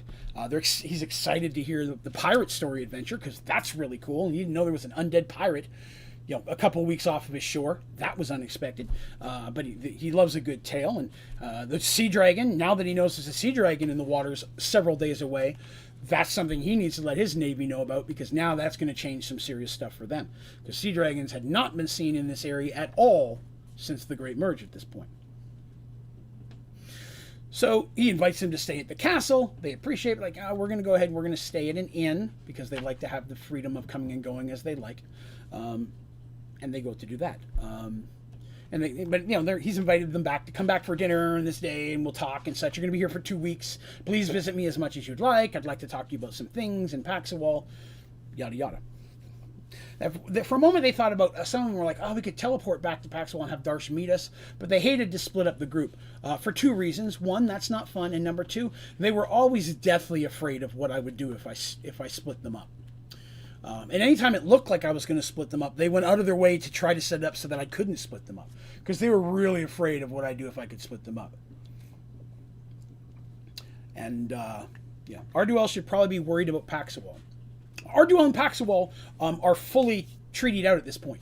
Thorman was the last one to come into that, but the treaties of the Southern Kingdoms by this point has been completely signed, and all three of them are allies and treated up, as well as they're now Firemoon's castle is also coming into that as well. So while they're known as the Southern Kingdoms because they're on the edge of the Southern Ocean, right? They don't know what's all the way up because it's a huge landmass, but they're at the Southern Ocean. Beneath them, the Southern Zone. So nobody expects the Paxwell Inquisition. Nice. Bonus points for Neon. All right. I like that. So some things happen while they're in our duel. Let's talk about them, shall we? So, occasionally, I've told you, we're going to be building up several characters at this point. One of the important things that they want to do while they're here is, of course, Artemis wants to go to the temple. She visited the temple before. They've been here. When they were here last time, they were asking if they could tell, if they knew anything about... and I may have messed this up earlier, I apologize. They're looking for the central gate. At some point in the past, they found out that's what they're looking for. That's what they were told by the guy who gave with the gems in his head, who gave them all the weapons back, that they need to get to the central gate, but they don't know where that is. And so they've been asking. They've been researching. That's what they're researching in Paxwell. The wizards have been looking for it. No one's heard of the central gate. The fact that these weird portal gates have popped up everywhere, they don't know if it's connected or not. All they know is that they need to be returned to the central gate. So they return to the temple, and they're taken to meet JL. JL is the head of this temple. I don't think I gave his name before, but they've dealt with him in the past. He's actually the god of knowledge, neutrality. He's the head cleric here, but again, good, neutral, even evil. Everybody's welcome on the lands. But JL's like, oh yes, we're happy to have you here. Yes, you're going to be here a couple of weeks, of course. The temple is at your disposal. Sister Artemis, if you need anything, there have been benefits in the past, so on and so forth. He appreciates that, and he says, actually, it's quite convenient you're here. I just sent word to Paxwell to you that last time you were here on the way to Firemoon's kingdom for the wedding, you had asked here if we'd ever heard of the central gate. We began researching it, as we do, let everybody know, looking for that, and we found a reference to it in one of books and scrolls that we found in the very back of the library, dusty old tome no one had opened in generations. And of course, Artemis and Mercy, who's here at this point. Darsh and Dandy right now are working on ship stuff. Artemis and Mercy are like, Artemis and Mercy are like, this is serious business. My goodness. What did you find? And they're like, there was only a rough mention of it, but the central gate was referenced as a gateway between worlds, which is intriguing, because there's one world here, but all the worlds were brought together. So was this central gate part of what happened that caused this merge as well? Did Nylat's spell do something to affect or trigger the central gate? I'm only telling you the things they asked me, and these are the things they were musing in that moment. Did somehow he trigger a central gate, which was a gate to worlds, causing everything to get sucked in? Or what were they talking? Because that's kind of, central gate was not a part of his spell that they know of, but it could lead to that. The only other reference, because it was just a minor reference to the central gate, mentioned that it could only be found at the source. And they're like, well, what's the source? And he goes, it didn't say. Nowhere in there does it reference anything of the source. In fact, we've started looking for that too. No one's come across anything of the source. And he being a cleric of knowledge, just being asked this question last time they were here, for him, like, whoo, this is what I live for, finding knowledge. So he's got his people working on it, because to him, it's a mystery. And mystery is finding knowledge, and that's something he's really into, so he has people working on this. Because the question would be, well, why does this cleric care what these people want? And Paxawal makes a bit more sense. They know more about what they're trying to do, and the weapons, he doesn't. He knows a little bit, a little bit to help find stuff. So he's not doing it as much for them as he's doing it for the knowledge. And as he supplies them knowledge, they give him more clues, which just helps him down that path. So he ate that up. Now one other thing he asks, they're about to head out for the day, and he's like, as they're getting ready to go, her and Mercy, he says to her, hey, Lady Artemis, may I speak with you a moment in private? And she's like, sure, of course, why not? You're helpful, nice guy, sure. So she steps, and he takes her aside, and Mercy's talking with somebody about something. He says, and he came in, and he says, I'd like to ask you a favor. You just told me that you're going to be here for a couple of weeks waiting on your ship to get repaired. I'm definitely sorry that happened, but myself, I see this as a potential boon, at least for the temple. I would like to ask a favor of you. Your experience in the world is incredibly rare. Most clerics don't have the opportunity to affect the world as much as you and your friends have. You've been out there doing all. Most clerics don't have that kind of a life. They live in the temple, they deal with the flock, they heal the whatever, but they stay in their area. Your experience is incredibly rare to the clergy, just as our function. I was wondering, he said, if you would mind spending a few days here speaking with our initiates and our clerics.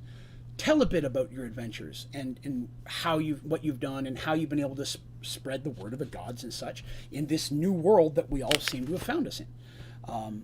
I think that it can be very beneficial to them, and that it might be something that you might enjoy as well, sharing your experiences. Definitely, everyone who could hear them would definitely benefit from that. Artemis is flattered. She's like, I would be flattered too. I'd be happy to. I have a few things I have to do around town, but I'm sure I can work it out to spend many days here until the ship is ready doing that. And he's very delighted to hear that. He says, now, of course, he's like, excellent. And he snaps his fingers, and she's like, huh? And then two really big Templars come in, like two big dudes, well armored out. You're like, excellent. They're going to go everywhere with you. And she's like, excuse me? She goes, yes. I mean, with the problem that we had that you helped solve back in the day, with the wizards taking over, many of us were imprisoned and locked up and didn't know what was going on as well. So since then, now, whenever a cleric is outside of the temple, they have the protection of our Templars. I understand that you have friends and your experiences and so on. She goes, but it's important for me to bring those rules on with you as well, because I want them to see that we back up, everybody who's, at this point, you're part of our temple, at least for a little while. You're a teacher here. And so that's kind of your bodyguard. And she's like, okay, well, what do I do when I'm on the ship? They go, they'll leave you fine. When you're on your ship with your friends or in your inn with your friends, that's fine. But, if you're going to be out and about, they're not going to be in your way. They can follow you a ways back. They just need to be watching you and such in case there's a problem. For those of you freaking out, he legitimately is setting him up with protection. Mercy giggles a little bit because she sees how uncomfortable this makes Artemis. Mercy, best friend Artemis, loves teasing her about stuff like this because Artemis loves being in the temple and she loves helping the young people and stuff, but neither one of them really like the public side of their job. If there's a parade and such, neither one like it, and they'll rib each other quite frequently when one of them is getting praised or getting too much of what they call public attention, that neither one of them like it. So in this situation, Mercy's loving it. Plus, Mercy looks at this as kind of a boon. This is going to give her a little bit more freedom to go around and not have to worry about Artemis as much. Because if Artemis is going to be here in the temple teaching, there's a lot of good clerics here. I'm comfortable leaving her with these guys to protect her, and then I can just be there to help pick her up at night or whatever the case may be when she's not in here on the but here on the grounds, I'm fine with her having extra protection. And if they want to walk with us back to the ship or back to the hotel wherever we're staying, because Darsh is staying on the ship. Darsh is not staying in an inn. They go to town and their boat is there. Darsh stays on the boat. Dandy usually as well. When Dandy's not out, me and Dandy. Mm-hmm. So this is kind of funny and amusing to Mercy. Not so amusing to Artemis. Very amusing to the Dungeon Master. So let's see. That goes on. Okay, then we got to jump back over. So Artemis starts teaching at the temple. So we're a day or two into it now, because that was the first day they were there. They met the king, all this stuff. The second day, Artemis is already teaching a class. There's nothing important for her to do. Mercy is going to check in with King Christopher and say, hey, Artemis is teaching at your temple. In case you need anything, you can reach her there, since we're going to be around the town. Now we've got another clue. We've got the source thing we just heard.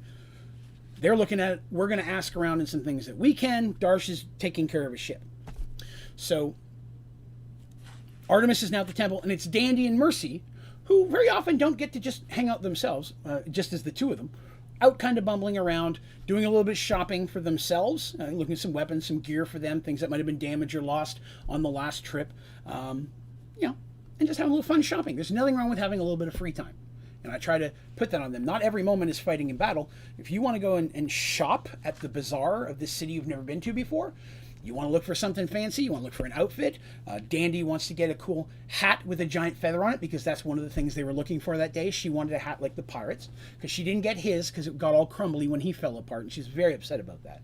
So she would like a hat with a giant feather, because one day she wants to be a captain like Darsh and have a giant feather on her hat. So there's that.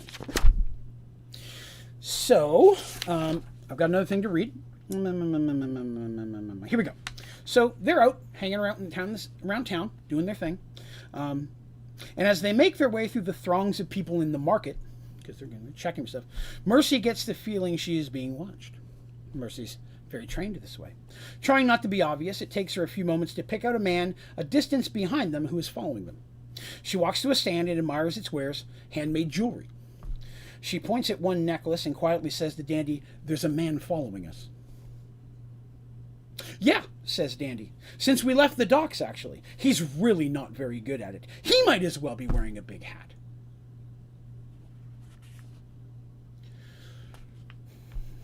Mercy just smiles a little bit, and always happy to hear that, well, she just picked up on this. Dandy's known about it forever. And a little upset that Dandy didn't say anything, but, it's Dandy. And so Dandy's like, kind of nudges the direction, and there's a small alleyway between some buildings. And Mercy nods, and they head that way and go through the alley. They're not stupid. They get around the alleyway, and they hide behind some boxes, and sure enough, a few minutes later, this guy comes walking around. He does not, in fact, have a big hat on, though. That was just a reference. Mercy, who's always armed when she's not armed, instantly has her Morning Star in her hand. And the young man is up against the wall with it under his chin, because it's got spikies on it. And Dandy's right there with her hoop pack with her metal point ready to go up into his manly bits. He's like literally against it. That was what she decided to do. They ask him who he is. But at the same time as Mercy is asking him who he is, she cannot help but think how familiar he seems to look.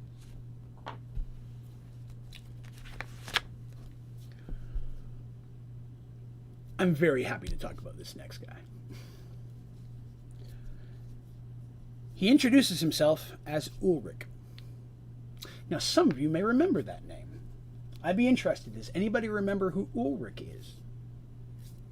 I'm going to give it a minute because I know there's a bit of delay, but I'm just wondering if anyone remembers who Ulrich is.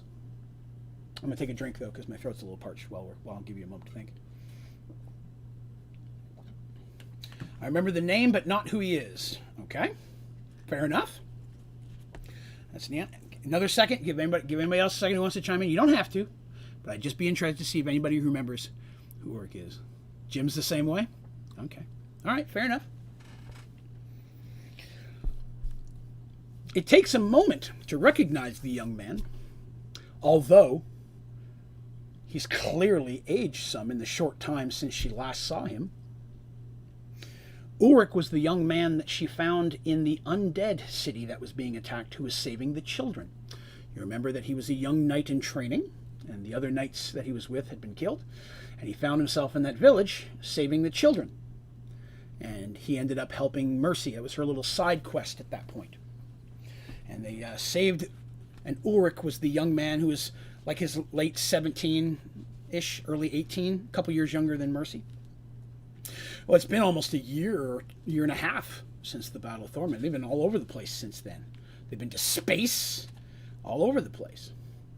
And Ulrich, the reason she didn't recognize him, now he's got a bit of a stash on him.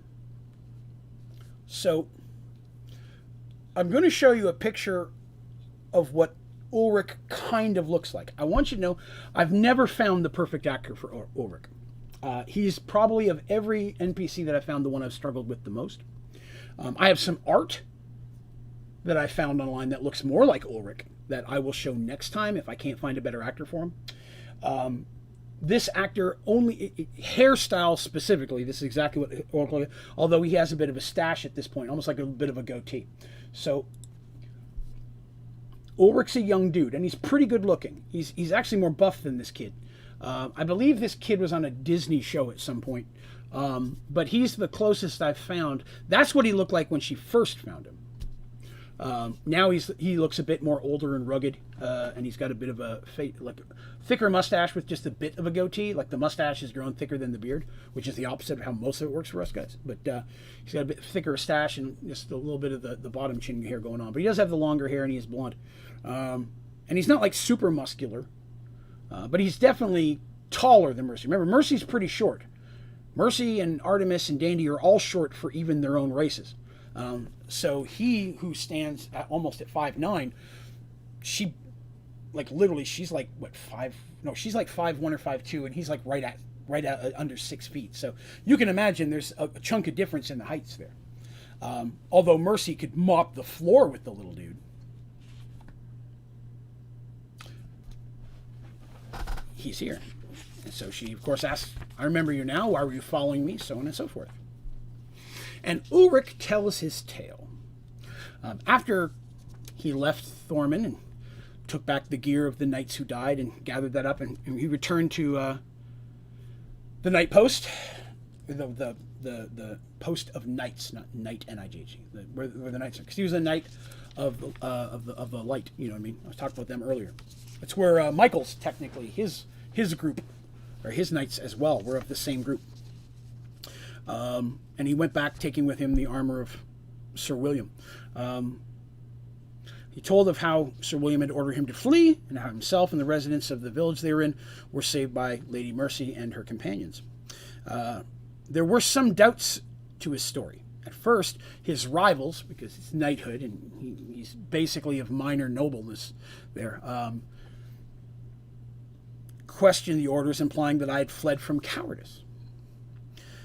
It was only Lord Gunther, who, for the record, if you remember, that's Michael's uncle, himself was present and spoke on my behalf, said that he actually knew you all, and that you were considered allies of the knighthood, though your tactics were not very approved of, because you use magic. Because knights don't like that. Things were quite never the same after that. He felt out of place. He looked like people looked at him oddly and such. And even though, he didn't really lose rank, he found that he just didn't have the relationships as he did with the people there. He felt like he was in a place he shouldn't be. And then looking more into the story of Mercy and her friends and hearing the adventures they've been on and how much they've helped different people and so on and so forth, he realized that Mercy and her friends, in his opinion, were doing more good for people than the knights were doing, just learning to fight and doing their little tracks around, and when I'm talking about guarding the land and such, that she was in the thick of it. And he decided that that was more of the life that he wanted to have. He always wanted to be a knight because he wanted to help people, and he just didn't feel that he felt right in the knighthood after what he'd been through and what he'd learned of kind of the outside world and what's been going on. So he turned in his shield and left the knighthood.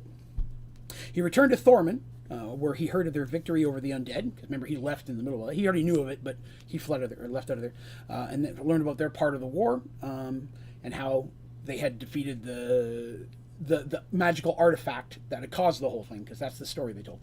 Let me get Ulrich's picture off there, because I'm wearing it out. So he then traveled to Paxawell, where again he'd heard tales of the bravery and deeds done of Mercy and her friends, of how they'd saved this people, and they'd saved the merchants, and how they'd gone up and fought that army in the north, which was technically Zarin, and so on and so forth. Defeat the brigands and how to save the naval fleet and all their adventures. I almost caught up to you on the docks at Paxwall, but instead had to watch you sailing away right before me. That was the young guy waving on the decks that Dandy was waving goodbye to. I made a point of mentioning him at the beginning of this episode and the end of last episode. There was a guy who was waving, and Danny's like, "Bye, we'll see you when we come back." So it took him a while, but he finally got a ship on Arduel. But when he got here, they weren't here because he didn't know where they were going. And when he got there, he learned even more of how they'd saved King Christopher. Everywhere he went, he learned that Mercy and her friends were affecting the world in a positive way. So for over a year, he's been trying to track them down. So basically, at this point, what he does, at the time he acted out, he did the whole got on his knee and held up his sword. He goes, "If you would have me, I would offer you my sword. I wish only to fight at the sides of you and your companions and help you in your causes." Because again, you're doing more good just out there with your tactics that many of the knighthood shine down on. You're doing more good than the entire knighthood has done in the several years since the merge has happened, other than the war that took place in the Valley of Serenity. They were pretty helpful there in that one. Hello, Amy Fleet, and welcome. So at that point, again, Mercy opened up the pre-made envelope that I had given her 2 sessions before that, or 3 sessions before that. And inside it says, "Do you accept Ulrich offer?" Which she did. So Ulrich became her sidekick, if you will, or her first henchman in Dungeons & Dragons terminology. So Ulrich at that point, loyal to the group, but he serves under, it's Mercy that attracted him. And I don't mean like from a hoo-hoo romantic, it's a, you do great things. Your tales are great, you've done everything. First henchman, of course. Oh no, sorry about that language. Oh no, you're fine, Jim, you're fine. The bots that we use automatically sometimes block words and I just have to approve them to let them go through. It's fine. It's just a way that we have of making sure that people aren't putting like racist and stuff out there. But it chooses lots of words. So if you're fine, you are more than welcome to use that language if you'd like. First henchman, yes, Neon. I did mention it that way because, as you may recall, a 9th level warrior will normally attract multiple. Interestingly enough. But Ulrich has now signed on and serves Mercy. So they agree. He only has basic gear. He doesn't have any magical weapons. He does have good quality gear. He's got, because he was from a noble family, but he walked away from all of that, including his family lineage, because none of his family came through the merge that he knows of anyways. And he left all of his worth, other than, he's got some coins for traveling, a brooch, a gem that was for his father's, a ring that was his mom's, stuff like that. But anything that was land or whatever, he gave that up when he joined the knighthood anyways, but he was given a noble rank. So that's kind of how that works in that situation. You're a noble, you don't start as a peon. You start as a whatever. So that was his rank, but he left all that to leave. So he still had, he was, they said, okay, you're leaving. You can take a sword. You can take this. You're not taking official armor that bears our crests and such, but you can take out of this gear that we have, of course. We're no hard feelings. You want to leave, that's fine. You can do that. Take your basic gear. You can go. But, it's once you leave, there's usually no coming back from that kind of thing. You can visit, but you're not joining back up. So Ulrich has now become Mercy's henchman. Yay. All right. So what else happens while we're here? Oh, yes. So there was one other little thing that happened with Mercy, and it was just kind of a way of her and Ulrich to get to kind of learn that their new arrangement. I would have expected Artemis to have henchmen first. Oh, you would. How interesting.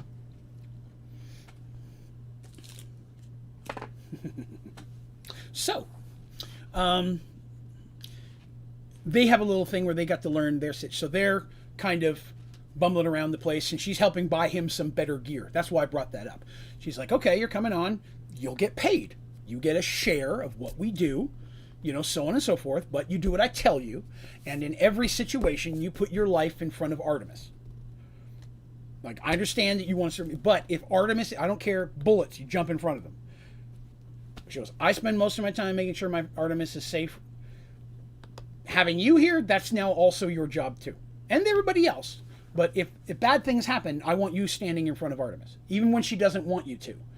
That's part of your thing now. He's like, oh yeah, totally, I accept that. So they're like, okay, cool. So that seems fine. And they were traveling through, and again, it's later in the evening at some point, and they hear, they're I don't know, they stopped and got a drink or a beer or a sandwich, whatever it is, and they're kind of, from a stall, they got some type of like ham hock on a leg, whatever it was, they got some type of food thing, and they're just kind of making their way around the outside of the bazaar. They've already done most of their shopping for the day, and they're going to head back to the inn. He has a room at the inn with them, because both Dandy and Mercy have a room at the inn. Darsh stays on the ship, and Artemis has a room in the temple. After the second day, she decided, just because she was so hated having those guys following around, it made her feel uncomfortable, and it made Mercy and them feel better, that she was just going to spend most of her time there, so she'd get up in the morning, do morning prayers, because she sometimes misses that. She's on the road, she misses that time in the temple, and when they're just hanging out in Paxawal for weeks or months, she spends a lot of time at the temple, and they all have rooms there. She has a room there anyways, so some nights she just stays at that temple in Paxawal. So they're not surprised to hear that, and it's the one place they usually feel safer with her anyways. So if they're like, oh, you're there at the temple, well, as long as you stay there, we can go do our stuff. We don't have to watch over you. So they're bumbling around, they're making their way back, and they hear a bit of a commotion from an alleyway, and they're like, we'll take a look. And they look down there, and they see, basically, some hooligans roughing up an old man. Again, this is purely just to introduce the two of them into a situation, and to give Mercy a feeling for what it's going to be like now she's entering into combat with a henchman. Because that's not something she's ever had to really deal with before. NPCs have been there, but never an NPC that she literally can give commands to. That in times of strategy, she will say, do this while I do this. And so sometimes he's going to act of his own accord, of course. He's not a mindless fool, but I wanted her to get into that habit. So they get in there, and there's some hooligans, look like they're trying to mug an old man.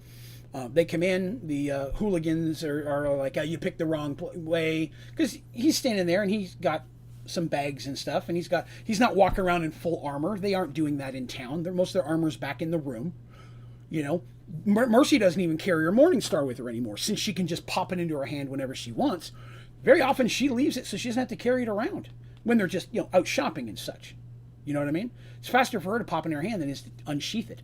Well, it's a Morningstar. You pull it off your belt, but so they're out there, and now the guys start pulling out daggers. First they were just roughing this guy up a little bit. Looked like they'd just begun to rough this guy up, and for whatever. And now they're like, oh, some more people walk down the alley, and it looks like you've got some shopping bags yourself.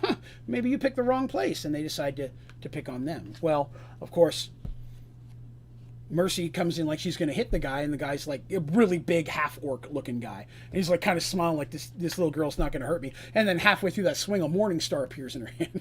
So you can imagine the face going, ooh! And he's like, thunk, and she aims for his shoulder. She's trying to hurt him, but she's not trying to kill him. These are hooligans, but they're not, at this point, murderers at least yet.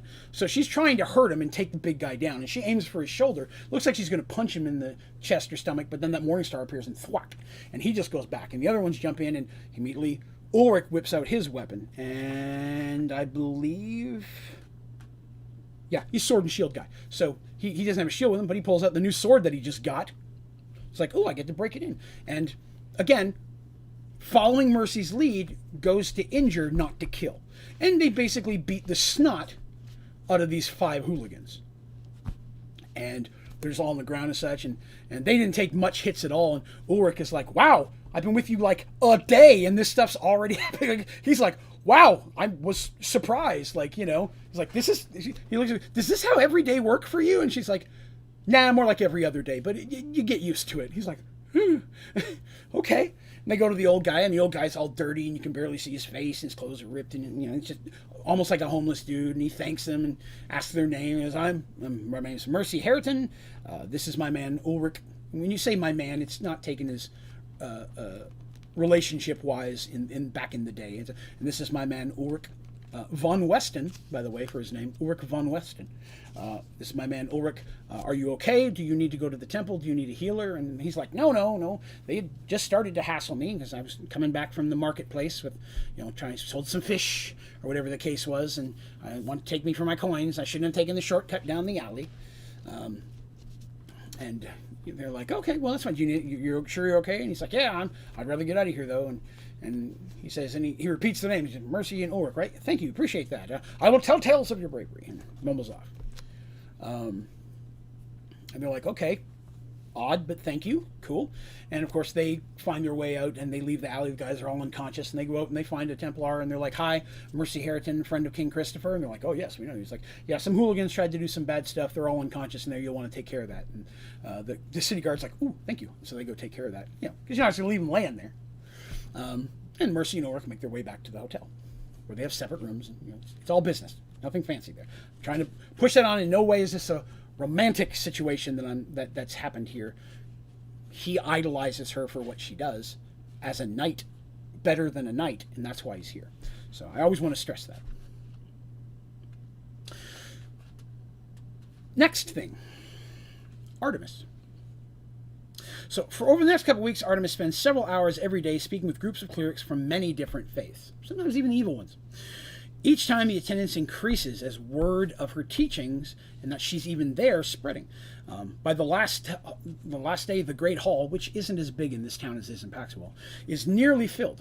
In fact, clerics have come from some of the villages and such around to hear her tales. After her final sermon, she fields some questions from people, and it's usually a lot of the same questions, like what did you do in these situations? Do you find it hard to keep to the faith when you're coming across all this bad stuff and things? She usually leaves out the part that she was dead for 6 months.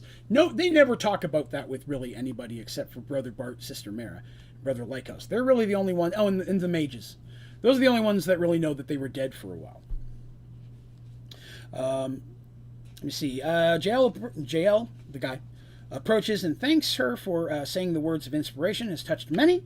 Tells that you are welcome to return and speak as a guest or stay here anytime you like. The last 2 weeks have been phenomenal. He goes, donations are up, because not everybody coming to hear her are clerics. Some of them are just people coming in to hear her tales as well. And it's caused more, not just donations, but more people to come regularly to services. Her stories are very enthralling. She's a very good speaker. Death is just a natural process to a mage, says the necromancer. I deal with death before breakfast. But it's the end of the day, and she's going to return to the ship that night. She's decided to go back a day early because Darcy's given the word out that they're looking to head out the next morning, or they're going to head out in a couple days, and she didn't want to hassle Mercy and them, so she says, "Okay, I've got these guards here; they can just get me back to the boat."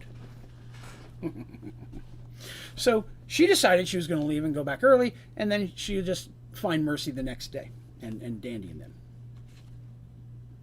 He bids her farewell and says, yes, of course, your guards will accompany you to the ship. So the sun is nearly set. It's almost dark. It's pretty dark. It's mostly dark. As Artemis and her guards make her way through the city back towards Darsh's ship. There's still a decent-sized crowd as the booths of the marketplace and the stores are still opening, and the bars and inns, of course, are still on. It's like 7 or 8 in the evening. The sun's down. It's almost completely dark, but the city's well lit up from torches and lights and such, and lights coming from the buildings. So there's still a lot of people on the street, and a lot of people may not recognize her specifically, but they know what she is. So as she goes through, people are nodding in respect. Cleric of healing. Please pray a prayer for me and my family. That just kind of thing happens. As she's walking through the crowds, and there's the roar of the crowds, and all this is going on, suddenly she hears her name whispered as if someone is right in her ear. It's like Artemis. And she stops. The guards stop in real quick, turn and look at her, surprised by her sudden stop, but no one's standing around. She's looking around a little bit. She turns back towards the docks, the direction she's about to walk, where she was going to begin with. And suddenly she sees him in the distance, his long white hair flowing over his shoulders, and his eyes glowing with an inner light. A group of people pass between them for just a second, but by the time they've passed, he's nowhere to be seen. Nervously, and not saying anything to the guards, she makes her way back to the ship. She sees no other sights of Draven again, but she feels as if she's being watched the entire journey. Once she reaches the ship, the guards bid her farewell, and she makes her way into her cabin.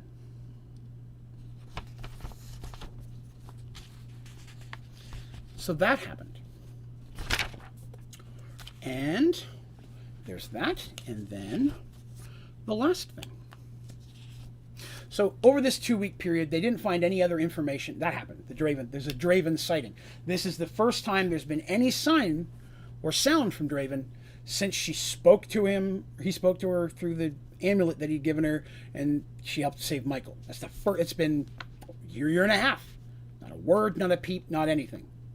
All she hears is her name whispered. She looks back, and when she looks back, off in the distance, she sees him. The crowd goes by, and he's just gone out of the crowd. It's a very classic movie scene, and I stole it for myself. But that's how I roll. So that happens. But again, she doesn't tell anyone. No one else knows about Draven at this point. She's not even confided in her very bestest friend, Mercy. Because now she feels guilty. And she feels guilty that she didn't say something earlier, so she kind of feels like she's trapped herself. Because if she says something now, she has to explain why she didn't say anything earlier and how she could take a deal with this thing without discussing it with them, and she doesn't know what kind of trouble she's gotten herself into. So I really, really would chalk up the pressure when I had the opportunity and make her feel bad for not saying anything because I'm evil like that. Let's talk to Darsh. So it's been nearly 2 weeks in Arduel, and Darsh's ship's pretty much repaired at this point. He smiles as he looks over, dreaming of the day that he'll have an even bigger ship. Most of his crew agreed to stay on for the voyage to Paxawal at this point. A few decided to leave with their earnings and head off. I mean, there was undead Lich pirates and a sea dragon. Not everybody wants to jump back into that. But Dorm quickly took care of refilling the crew. He put that in his capable hands. Artemis had returned to the ship last night, and Darsh was planning on leaving on the next day. Mercy and Dandy had both been back to check on the progress, spent a few minutes chewing out Artemis for not telling her that she was coming back early. Artemis took it a little bit more in stride and wasn't as lippy about it as normal, which Darth thought that was odd, but maybe she's just tired from all the work she's been doing at the temple. As he's standing at the stern looking out over the ocean, he suddenly spots a ship in the distance, heading towards Arduel. He sees ships coming in and out all the time. He spent a lot of time on the docks, and he's gone into the town a few times, get a nice meal, especially. He does like food. But he spends most of his time overseeing the repairs, working on the ship, so on and so forth. Dealing with Gasket about the trip and such. Plus, Gasket has been working at plotting out the new area they went so that they can find their way back to the islands if they ever wanted to do that. Dealing with their, both their, everybody who basically had a name stayed on. Some of the unnamed people did not. Because several of the unnamed people died during the fight with the dragon, because there's going to be some death, Very soon, though, it only takes him a moment to recognize that familiar design and the craftsmanship of his race on the oncoming ship. And it is the first ship that he's seen from Kronear in the docks since he's been there. It makes its way to port and docks a short distance away. Darsh considers heading over to meet it, say hi, introduce himself and such, when suddenly he's pulled away by his duties, an issue with a repair, and he's dealing with that.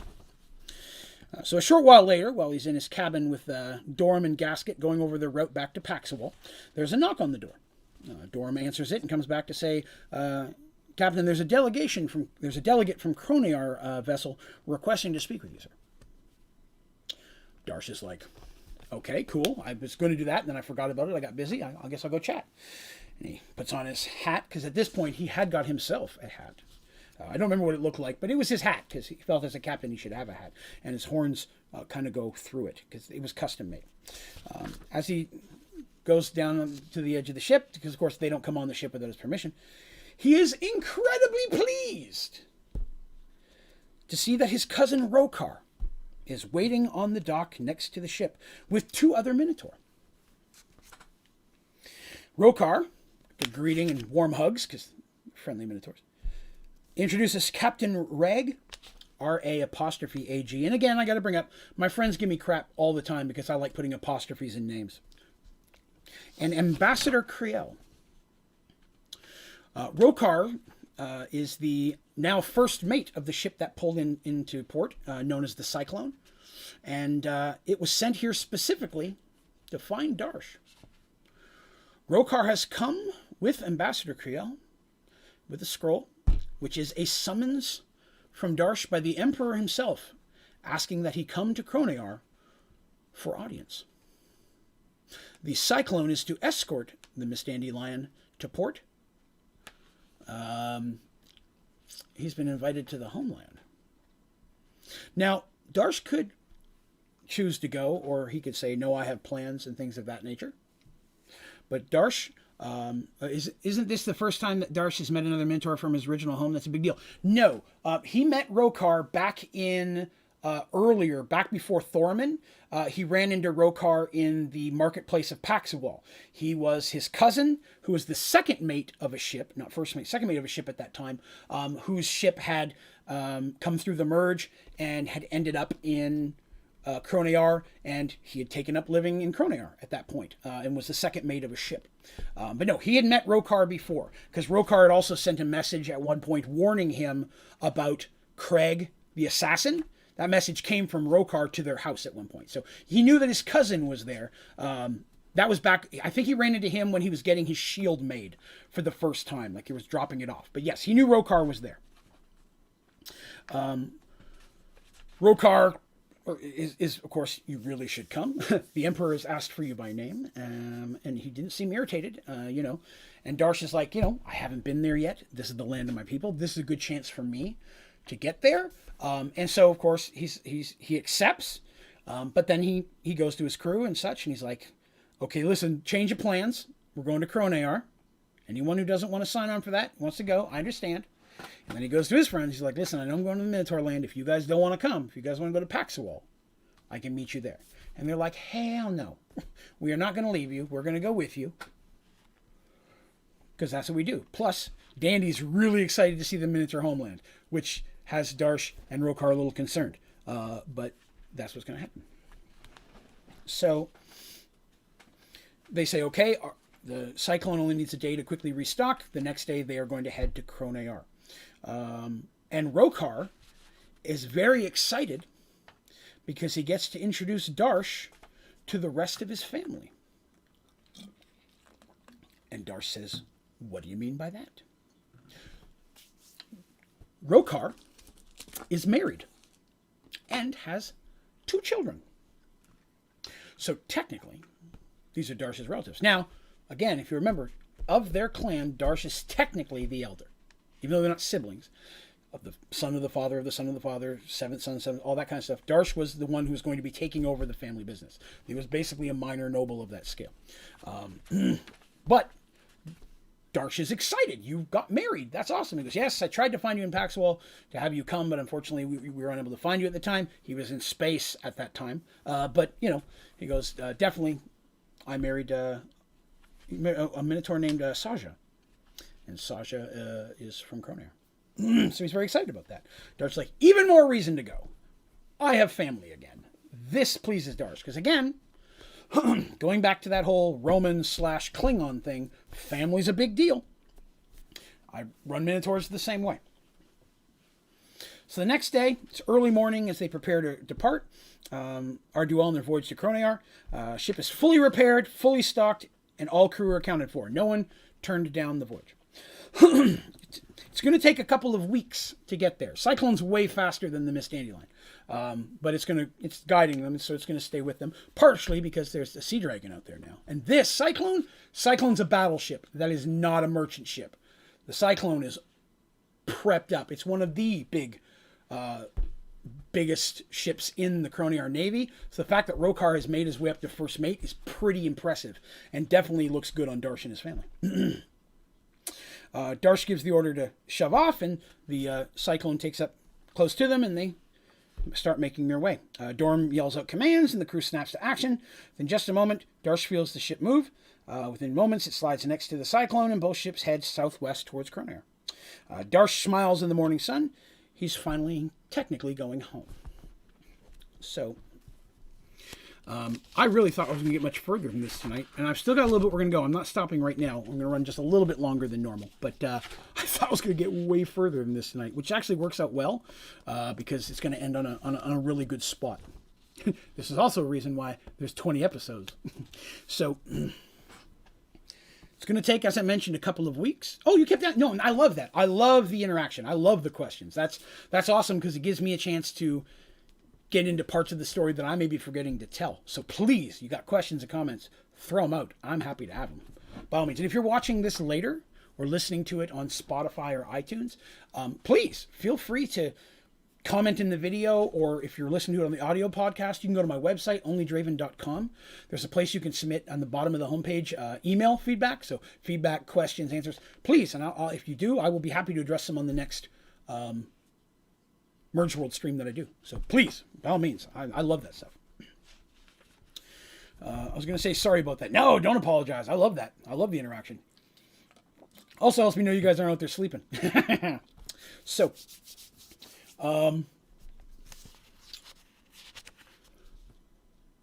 as I mentioned, it's going to take several weeks to get there. Kroningar's out in the water a good distance. And the Daemon Standing Line's nowhere near the speed of, like I said, the Cyclone. So this is the last little bit we're going to cover. Dandy quietly sneaks out of the cabin, as she does nearly every night.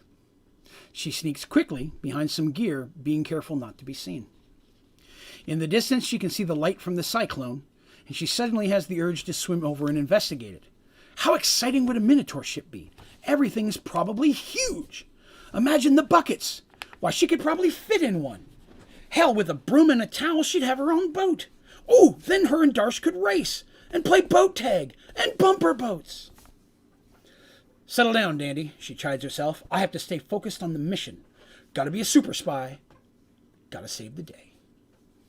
Focused once more and feeling quite heroic, Dandy makes her way around the ship, doing her best not to be seen by the few crew on duty. Since first leaving Paxawal, Dandy knew there was a problem. Something didn't feel right. Twice now she almost caught it, whatever it was. But both times she would hear mumbling or chanting, but by the time she got to where it was, whoever was doing it would be gone. This last time she found black powder in a design on the floor in the storage area below deck. Whoever had put it there had tried to wipe it away before fleeing, but she was still able to copy most of it down on the back of one of her maps. Dandy had been around enough spellcasters in her day to recognize magic. It wasn't Artemis or Malin, and Malin is the name of their smage, I should remind you. So it could only be trouble. Well, tonight she was going to be extra sneaky, and she was feeling extra lucky. She had her new lucky rabbit's foot. It looked a lot like Dorfin's, the dwarf's lucky rabbit foot. She'd have to ask him about it. Maybe they were from the same rabbit. But wait, wouldn't that be incredibly unlucky rabbit then? Dandy was making her way to the stern, contemplating the luckiness of a two-footed rabbit, when she noticed something on the railing on the back of the ship. Quietly making her way over, she could see a very thin black rope tied to the railing going down. That was a part that I wrote that I read to them the same way that I read it to you guys. And that's some of my favorite parts of all of this, is that I get to share with you the same thing that they got in that moment. So I was excited by that. So Dandy sneaks up and she looks down the rope. And sure enough, there's someone hanging from it. And they appear to be dropping something in the water. She can't tell what it is. Her infravision helps, but the water's cold. Whoever it is dropping something relatively warm. But the person's outline is very, very faint, which is odd. Because her infravision is pretty good, and at least at this close, she should be able to see it a lot better. So Dandy has to decide at that moment, what does she want to do? And her first thought was, well, I could cut the rope and solve this problem very easily. But what if that person, whoever's doing that, isn't somebody doing something wrong, and I just sent a seaman overboard for no reason? And that wouldn't be good. Darsh would not be happy with that. Second issue is, what if it is someone who's bad, but they're not alone? Instead, I should find out who they are and catch the other people, because it could be the whole crew for all I know. And at that moment, she starts wondering if any of them looked funny at her lately.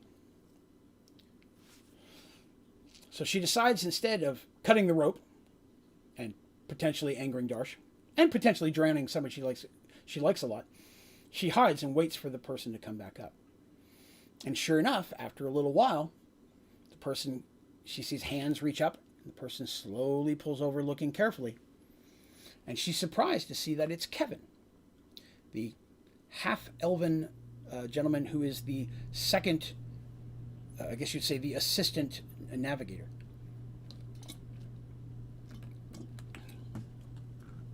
He quietly and carefully coils up the very thin black cord that regular people wouldn't have. Dandy would. She's seen that type of rope before. Not the kind of rope that the average person would have. And she waits. He slowly bumbles, goes back up and makes his way back down. She's like, should I follow him now? Should I? But I don't know. And so she thinks about it, and she decides that instead she wants to go down and see what he was doing. And so, taking out a thin rope of her own for climbing that she always has, she ties it, hiding it better in case he comes back, because she was very unhappy with how well he did that. And then she makes her way down. And when she gets down there, she starts looking around, and it takes her a little bit to find it, but she finally sees etching, like burnt marks, almost like someone was taking like a hot poker and burning it in the wood. And there are several different sigils and such burnt into it. And Dandy starts memorizing them, because Dandy has a very good memory for this type of thing, because she can't really draw hanging from the boat. She's just a few feet from the water, and occasionally the water swoops up and gets in her boots, and she's not a fan of that. But she's copying down the symbols because they appear to be in some type of an order, and she suddenly stops staring at the last one, almost falling from the rope. It takes a lot to shock Dandy. Dandy's not the kind of person who gets surprised easily. But her shock turns to horror and then anger when she realizes that the last symbol is a spider. Anybody have any idea why that would make Dandy angry?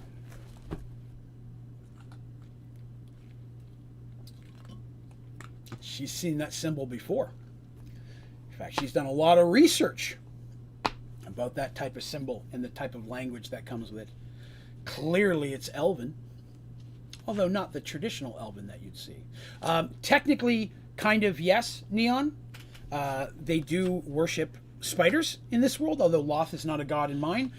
Drow elves historically do, so they do worship. They do worship the spiders and such are part of their community, yes, but Loth herself doesn't exist. There is no spider queen. Instead, let me grab the book here. 1 second. I'm reaching for it. Oh, I'm too fat. Let me grab it here. On my world, they worship Pandora, the goddess of deception. I knew it was Pandora, but I want to make sure I had deception was the word. Now, hasn't her name popped up recently? Jim says, Ashley has joined in on this, and I'm so happy she understands what's happening. Our Sundays have become hanging out with you. Well, I'm very happy with that as well. And hello, Ashley. I appreciate you coming and hanging out, too. But yes, this is clearly drow symbols, and they appear to be magical in nature. What they do, Dandy doesn't know, but she knows that it's nothing good. And she quickly starts climbing back up the rope. Sneaky time is over. She has to talk to Darsh. And that's where we're going to call it for today. I honestly thought I was going to get way further than this. But this is a perfect time to stop. A, because I love cliffhangers. But B, because the next section we're going to march into in Chronear is a pretty big deal. And then the section after Chronear is the most world-affecting part of the story that I've ever written. We're getting close to some serious stuff, if I may say it that way. But Dandy makes her way towards Darsh. She's not going to wait till the morning. Darsh needs to know this right now. But that's what we're going to call that for the day. So, Very cool today. There wasn't. We got the pirate part done. We spent some time in RDL, fought a sea dragon. A lot of this little bit we've been doing now has been story building. I've been wanting to flesh out the characters, start building them. I mean, their whole goal was always to get home, but the longer they're here, the more of a life here they're building. Can't help but do that, right? So I've wanted to start bringing that in, and we're going to see a lot of that kind of stuff moving forward. Still going to have all the adventure and the story and the plot and everything, but we're going to start seeing a little bit more of this type of character building as well as we move forward, and how they're acclimating and their effect on the world around them is going to be growing, because they've had quite a big effect on the world in a short period of time. And they may not know exactly how far that effect has reached, but they're going to learn pretty soon. So that was cool. I enjoyed that. For those of you who are watching, if you're interested, this episode will be up on iTunes and Spotify tomorrow. I usually have it up within 24 hours. The next Mergeworld episode is 2 weeks from today. It'll be 2 Sundays from now at 8 p.m. Eastern Standard Time, just as we did here. If you are listening and you had a good time tonight, I would love it if you wouldn't mind hitting the like button. If you haven't already, please subscribe. Also, if you are listening to this on Spotify or if you're listening to this on iTunes, please follow, like, or review there if you wouldn't mind. Definitely the people that follow that helps their algorithm put it in front of more eyes. So the more people that like and share and stuff like that, the more people get to learn this. And definitely trying to get the word out. So if you know anybody who might like the podcast, I post this on my socials, on the Twitter, Facebook. If you have people interested and you want to share that, I'd love that. Help me get more people into the story. I definitely enjoy telling it, and I love all the questions and the ideas you guys get and the hypotheticals you come up with you think are going to happen. Sometimes you're right, sometimes you're not. So hopefully I keep you on your toes and keep you surprised a little bit, and I'm hoping that sometimes you guys are picking up on some of the seeds that I put in there, like Ulrich. Ulrich was going to be this from before I ever put Ulrich in the story. I knew exactly what Ulrich was going to do. Ulrich was designed specifically to take this position. So Ulrich's been sitting in the wings for a while, waiting for the right time to bring him in. So even before they were high enough level to have followers, I was preparing for that. Because I think that that should be in the story. Instead of people showing up saying, hey, I heard good things about you, hire me. I wanted some of these people to have been a part of those things that they heard. And give them specific reasons for wanting to be around the characters. So we're going to see a lot of that moving forward. And there's going to be times where we may jump through time a little bit, and people may appear who weren't there before. But overall, I try to give a strong reason why everybody's where they are. But I'm going to call that one for a day. Again, thank you all very much for coming by. I appreciate you hanging out with me today. I appreciate you liking and subscribing and hanging out and let me do this every week. This is probably the favorite thing that I get to stream and get to share with you all, and I love that. And definitely trying to get in front of as many people as I possibly can. So definitely look forward to hopefully seeing you again. You can go to my website, Onlydraven.com. If you go to Onlydraven.com, you can find links to my socials. I recommend Twitter for sure. That's @Onlydraven. That's the one I'm most active on. But you also find a place to email me. You find pictures of the characters there. You'll also find an audio version of every podcast episode there. If you'd rather not use Spotify or iTunes, you can pull them right off my website as well. Place to send in questions or feedback. If you got those, send them in. Place to send in fan art if you're someone who does art. I've got a page for that as well. We've got some of that on there. You may see this one up here. That's the Mergeworlds symbol. That was made for me by one of our members. It's a cross-stitch thing. That is pretty boss. I love that. So, I mean, that was fan art that was sent in. There's a P.O. box listed for those that want to do that. And then, of course, the last thing is we also have the ODG store. So if you're interested in Onlydraven Gaming merchandise, there's a selection of different stuff up there you might find interesting. Shirts and hats and stickers and all that kind of stuff. So there's a lot of stuff there that you may find useful just on the website. Please come by and visit us and hang out. We'd love to have you. You'll also find on my website on the first page a link to our Discord channel. So you can come in and chat with us all the time. About Mergeworld or video games, anything that you like. I'm happy to answer questions anytime you have them. So thank you very much for coming. Special thank you for my members. You guys who are part of the ODG membership program help me keep all this stuff running, and I appreciate that a whole lot. If you'd like to learn about the ODG membership, just click the join button anywhere on my YouTube channel, and you'll see all the perks and bonuses that come with an ODG membership. We'd love to have you a part of that as well. And then, of course, an extra special thank you to my moderators who help me make this stuff work. Without you guys, nothing would. So thank you all so much for coming by. I hope you have yourselves a wonderful evening, and we'll see you again very soon. Have a great day.